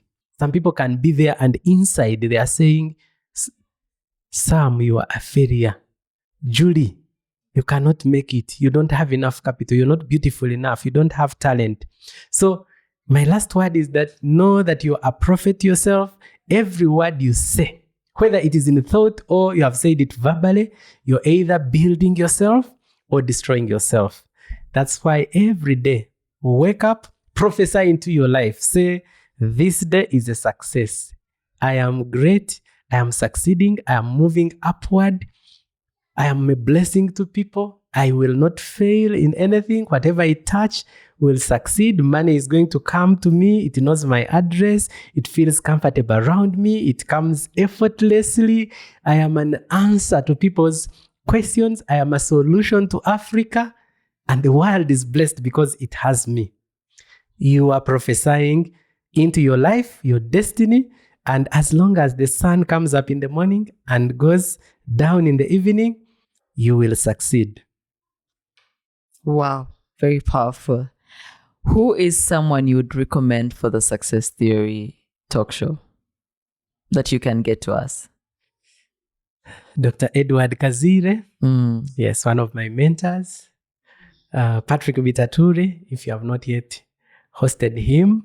Dr. Emma Narima, the great farmer. Oh my God, yes. Who is using just 1 acre of land to do wonders which people do not do even on 100 acres. Vincent Tumijuche, the gentleman I talked about, whom I studied with and also stayed with. After studying, when we were entering business, he has a powerful story. He also had many years of struggling. He had started a business with friends. They gave up. He remained there alone. And eventually, the first sale was even outside Uganda. UNDP in another country bought his software and he went on a plane. And from there, he has never looked back. He has a very big story and he has gone in an area where many people have not gone, technology. There are people who think you cannot succeed in Uganda in the area of technology, but he has succeeded. That's another person I would recommend. He's called Vincent Tumijuche. Thank you so much for that recommendation. Welcome. Where can people find you? Tell us all the details, your social media handles, and how people can approach your restaurant, your books, and win-win real estate and everything that you do as Bake. Yes. I sit at Obunuzii Restaurant. It is located in Wandegea, directly opposite the main gate of YMCA. That is at a petrol station called Moil, which is next to Wandegea Police. That's where I do everything from That's where you find World of Inspiration publishers. That's where you find Win-Win Properties. That's where I sit. Also on social media, I am on TikTok. You can just type Mr. Inspiration. You can also type my name, Robert Bake. It will still bring you the TikTok pages that I run. You can also use Obunuzii Restaurant on TikTok, Facebook, X, and LinkedIn. As long as you've put in Mr. Inspiration or Obunuzii Restaurant or Robert Bake, you'll find me. Do you want to share a contact they can reach you? A phone number, email? Yeah, phone number. Okay. 0779 911 844. And Yes. your email? inspiredbake@gmail.com. The word inspired, then Bake, Bake, my name. inspiredbake@gmail.com. Wow. Thank you so much, Bake, for visiting us at the Success Theory Talk Show. Welcome. This has been very powerful. And I'm sure some entrepreneurs and most entrepreneurs out there are going to be inspired by your journey, your story, and all your gems that you've shared on this show today. Thank you so much. And that was all we had for you on the show. I remain your host, Dorothy Kamarunga, Success Theory, empowering your legacy. Be sure to catch us on our YouTube channel, Success Theory TV. Until next time, bye.